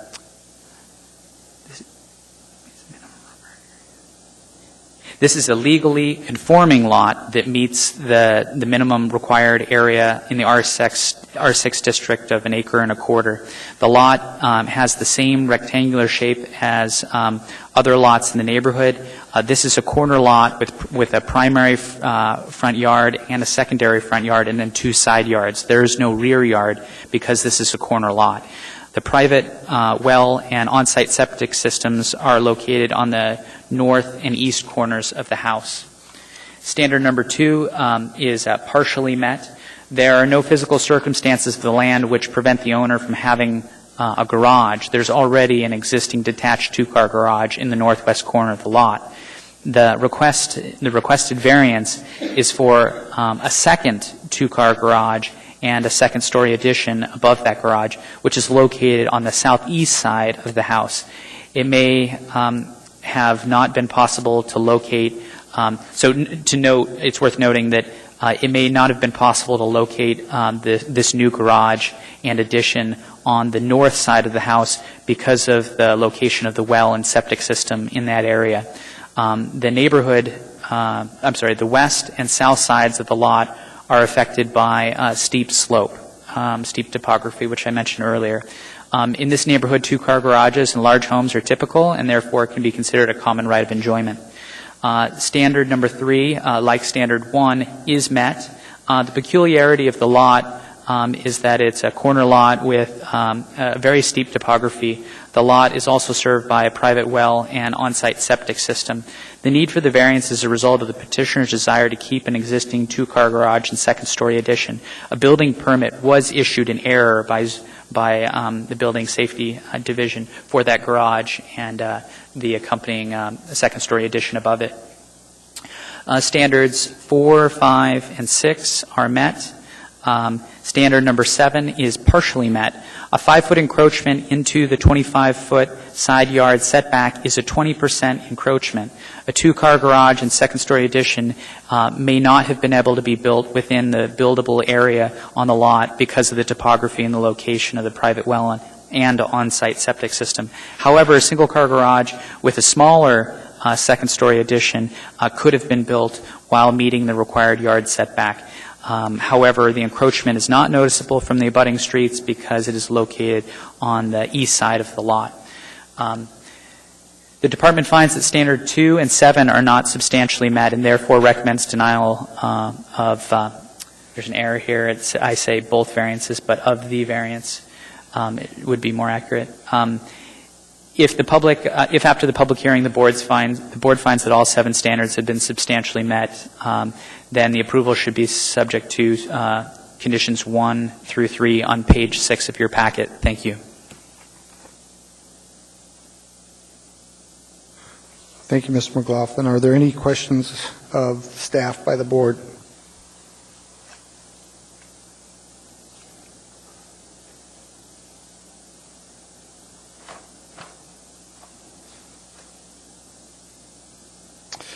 I just have one. I had written my question. I believe you answered it, but on page 3 of the top, page 3 of the staff packet, the indication that the building permit was issued in error. My question was, what was the error? And it appears that it was based on a misinterpretation of the zoning of the lot.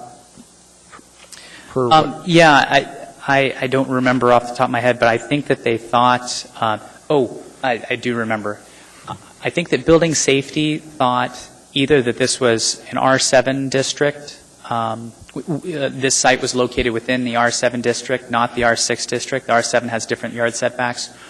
Or they thought that, I think it was the latter, what I'm about to say, that they thought that the lot was a substandard lot. That is, it was smaller than the required lot size, and therefore it's automatically treated as the zoning district that is most similar to the site. So that is to say, if you happen to have a lot that doesn't meet the minimum yard requirement, you don't have to abide by the district that you're in. You're automatically treated like it's a rezone. You're treated it's a different zoning district, the most similar district. I'm not involved with making those determinations, but this one only meets the minimum lot area, counting, I think, a 1 or 2% variance in the size of the lot. It's just drawn to be too small, but it technically, I think, we allow for a 1% variance, and so it meets the minimum lot area. And so it shouldn't be treated as an R7 district. It should be treated as a R6, which is where it's located. Thank you. Are there any other questions of staff to the board? If not, could the petitioner come forward, please?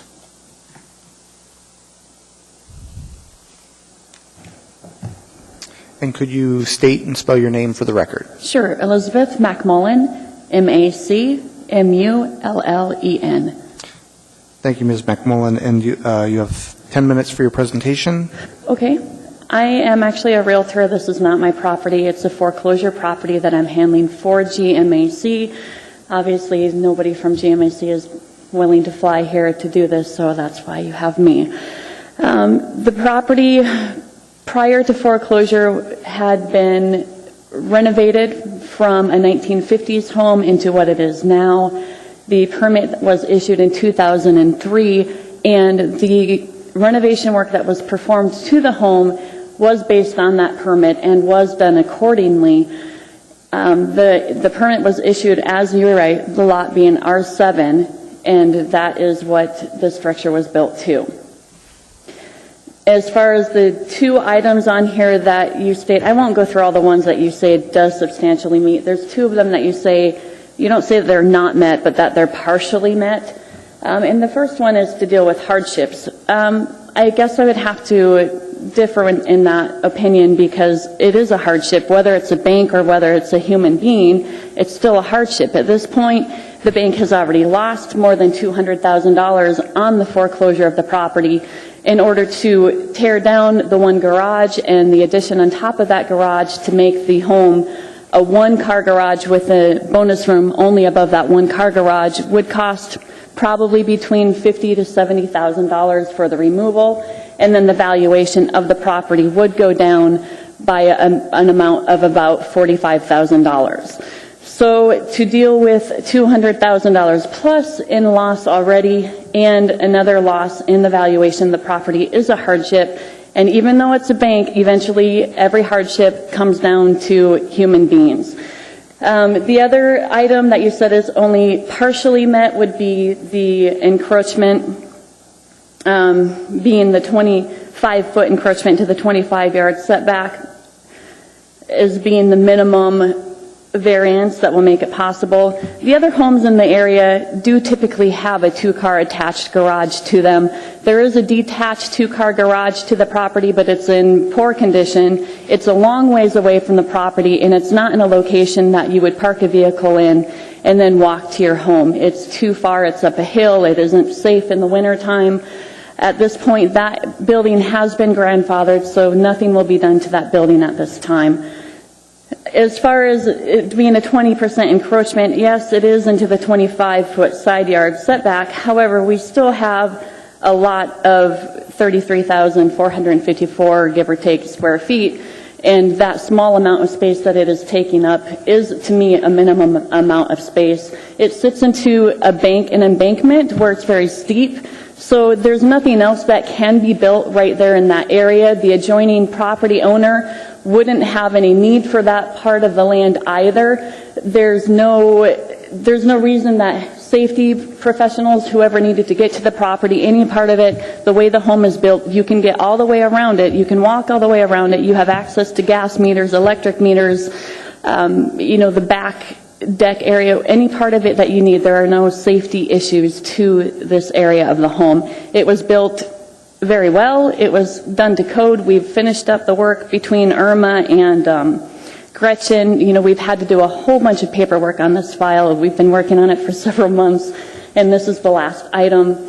And I feel that because the permit was issued in error and the construction was built to what that permit was issued, that the variance should be granted. Thank you, Ms. McMullen. Are there any questions of the applicant by the board?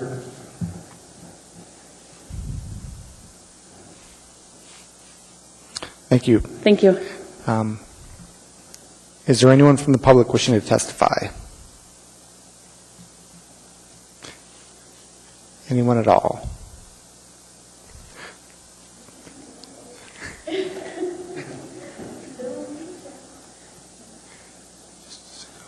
Could you state and spell your name for the record, please? David Stoddard, D-A-V-I-D-S-T-O-D-D-A-R-D. Thank you, Mr. Stoddard. And you have 3 minutes. Okay. I'm the one trying to purchase a house now for months, and I've actually talked to all the neighbors about it, and none of them seem to care. If I would have known, I would have had letters written from them or something like that and brought in. Everything on that side of the house, like they say, is just a slope.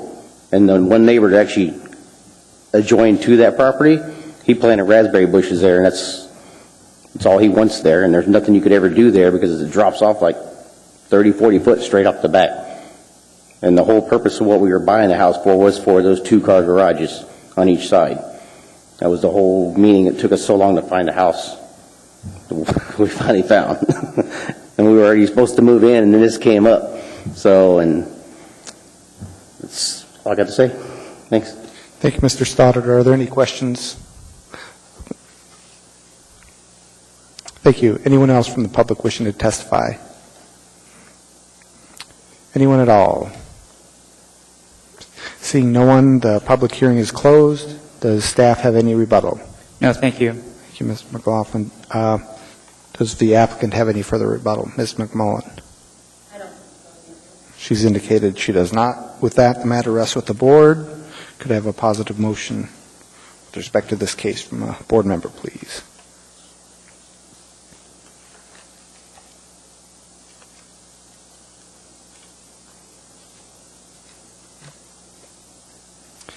Let me rephrase this. If we want to leave this evening, I need a positive motion from a board member. Ms. Williams,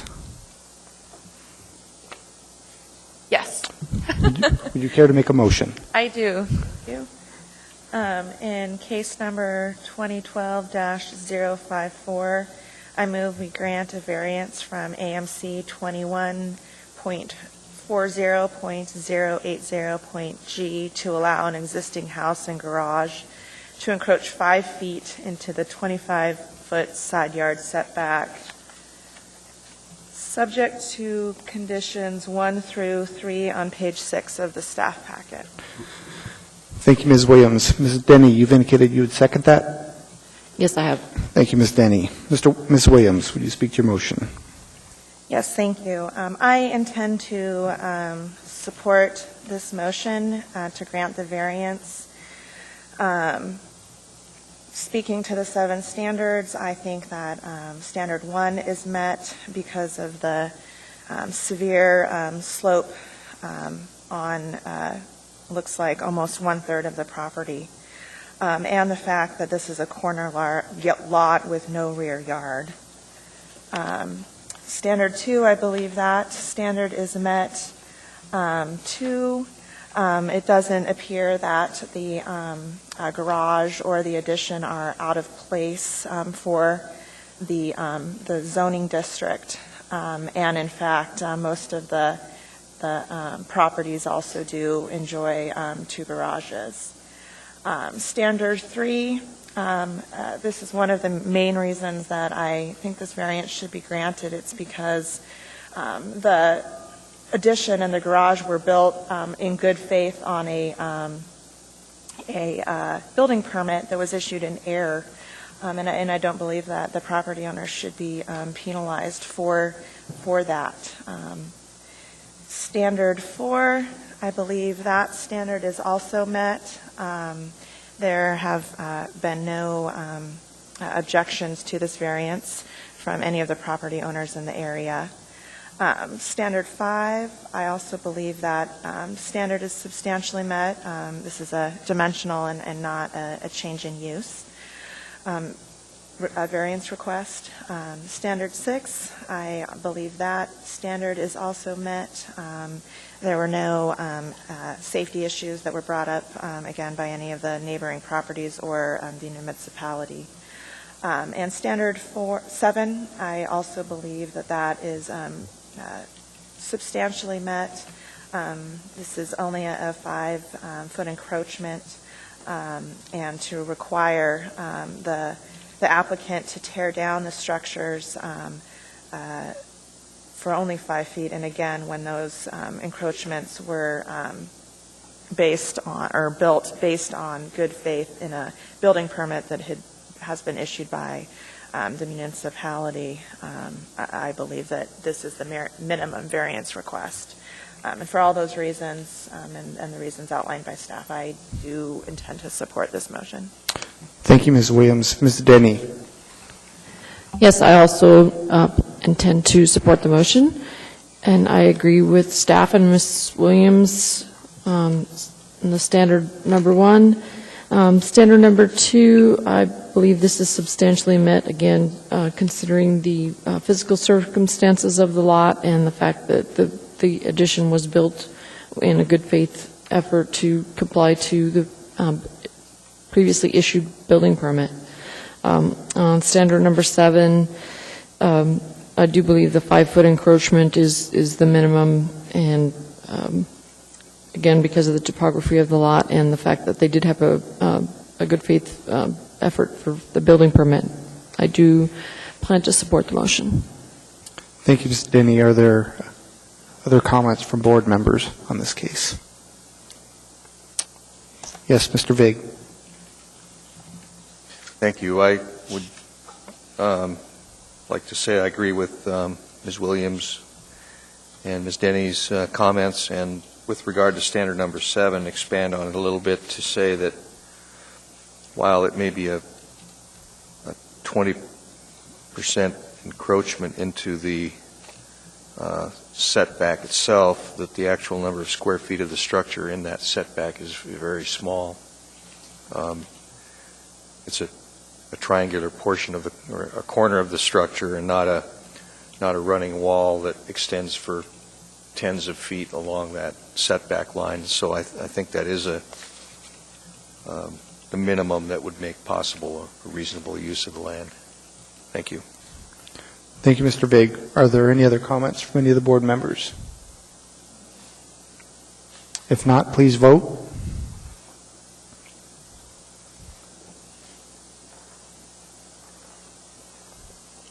That motion passed by a vote of 7-0. Again, every final decision of the board shall clearly state on its face it is a final decision with respect to all issues involved in the case, and that the parties have 30 days from the date of mailing or other distribution of the decision to file an appeal to the Superior Court. That was our final case this evening, which brings us to reports. I guess I have a couple of comments.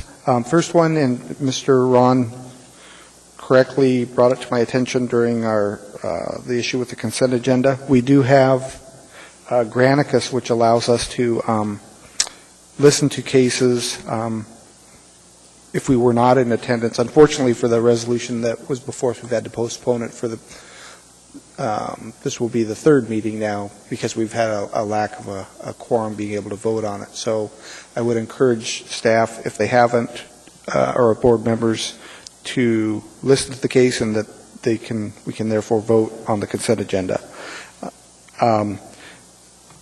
Second item, we had a case this evening where there was our vote was not unanimous, and I actually think that's very healthy for a board. Actually, I think we had two, to have a healthy dialogue. Not to steal your phrase, Mr. Benny, but I will. It shows we're alive. So I hope everyone appreciates that, and healthy dialogue is, I think, great, and what we should be doing. So not that there's a winning or losing side, but I think it's good for everybody to speak their mind. And I've always felt when we were a short board and there were only 5 of us, I thought it really put a burden on maybe not being able to vote the way you really feel because we have an applicant here and your one vote could, give a thumbs up or thumbs down. I think being fully constituted, or even with 7, it in my mind makes it a little bit easier. That's not as much of a concern as it is for me whether it should or shouldn't be. So I'd like to continue that. Last item, Mr. McLaughlin, I'd probably defer to you and staff to maybe help me out a little bit with Robert's rules, a little bit more of order. The case with the parking this evening, though it was a little different, parking standards, we only have 2 standards that we have to find are met. And then, again, with staff weighing in that we might want to thumbs up or thumbs down on, figure our variance out, because if we voted it down, I understood that. I didn't really need to have staff come in at that time. So I think we can also do something as a board to time our comments more appropriately, or questions to staff and the applicant. So those are my comments from this evening. Mr. McLaughlin, you had commented that you had indicated you may have a comment. Yes, thank you, Mr. Chair. I'll pass along that information, and staff talked about it afterward too. Thank you for your comments. When you came in this evening, there should have been a piece of loose leaf plate, or a sheet laid on the table for you that had to do with a staff evaluation. That is the board. I guess I don't know too much about this, but there's performance. There's some sort of review that's happening of the quality of staff reports to the board, and there's some other questions in there.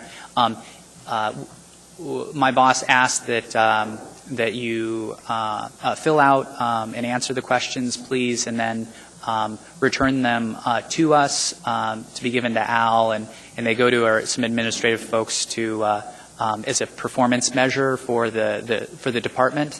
I didn't have a prepared statement. I'm trying to phrase it the way I understand it. And so if you have time to fill it out tonight and then give it to the chair to put inside his resolution folder, that's great.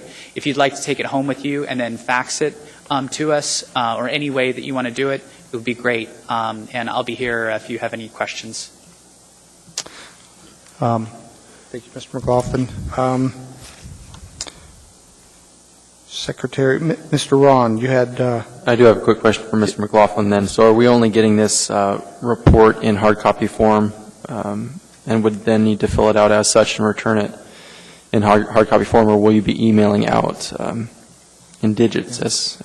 We could certainly do that. I think that Al Barrett, our boss, just did this kind of hastily. He may have written this up in 2 seconds this evening or something. It was just emailed to us before we left the office. And so because it was emailed to me, I could certainly forward it to the board to fill out an email directly to Al. That's maybe a great idea if you'd like that. I would appreciate that. Yeah, would you do that? And if people are comfortable doing it that way, they can, or if they want to do it anonymously, PDF, right, left-handed, so no one can... Through the chair, Mr. Ron, I'm going to be on leave tomorrow. There's a conference that I'll be attending, so I won't be able to react to this until Monday, but I'll get right on that. Thank you. And what does our caseload look like for next month? I think that I recall 3 cases, but I didn't check that. Okay. It was 3 or 4 cases. I'm assigned to 2, I believe. I think there might have been 2 more. And do we have indication from any of the board members that they will be absent next month?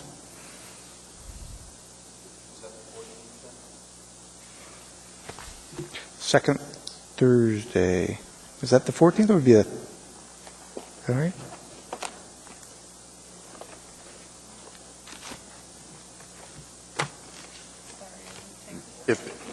If it's the 14th, I will be gone. It is the 14th. It is the 14th. So Mr. Vig will be gone. Anyone else? Are there any other comments from any of the board members? Did you have something, Joe? I just wanted to point out that the error in the resolution by not contacting you and asking you to listen was an error in my judgment, because Gloria had asked me, and at the time we did have enough votes. And so they would have emailed you and asked you to listen to the case in preparation for this evening to approve the resolution, and I just wanted to point that out.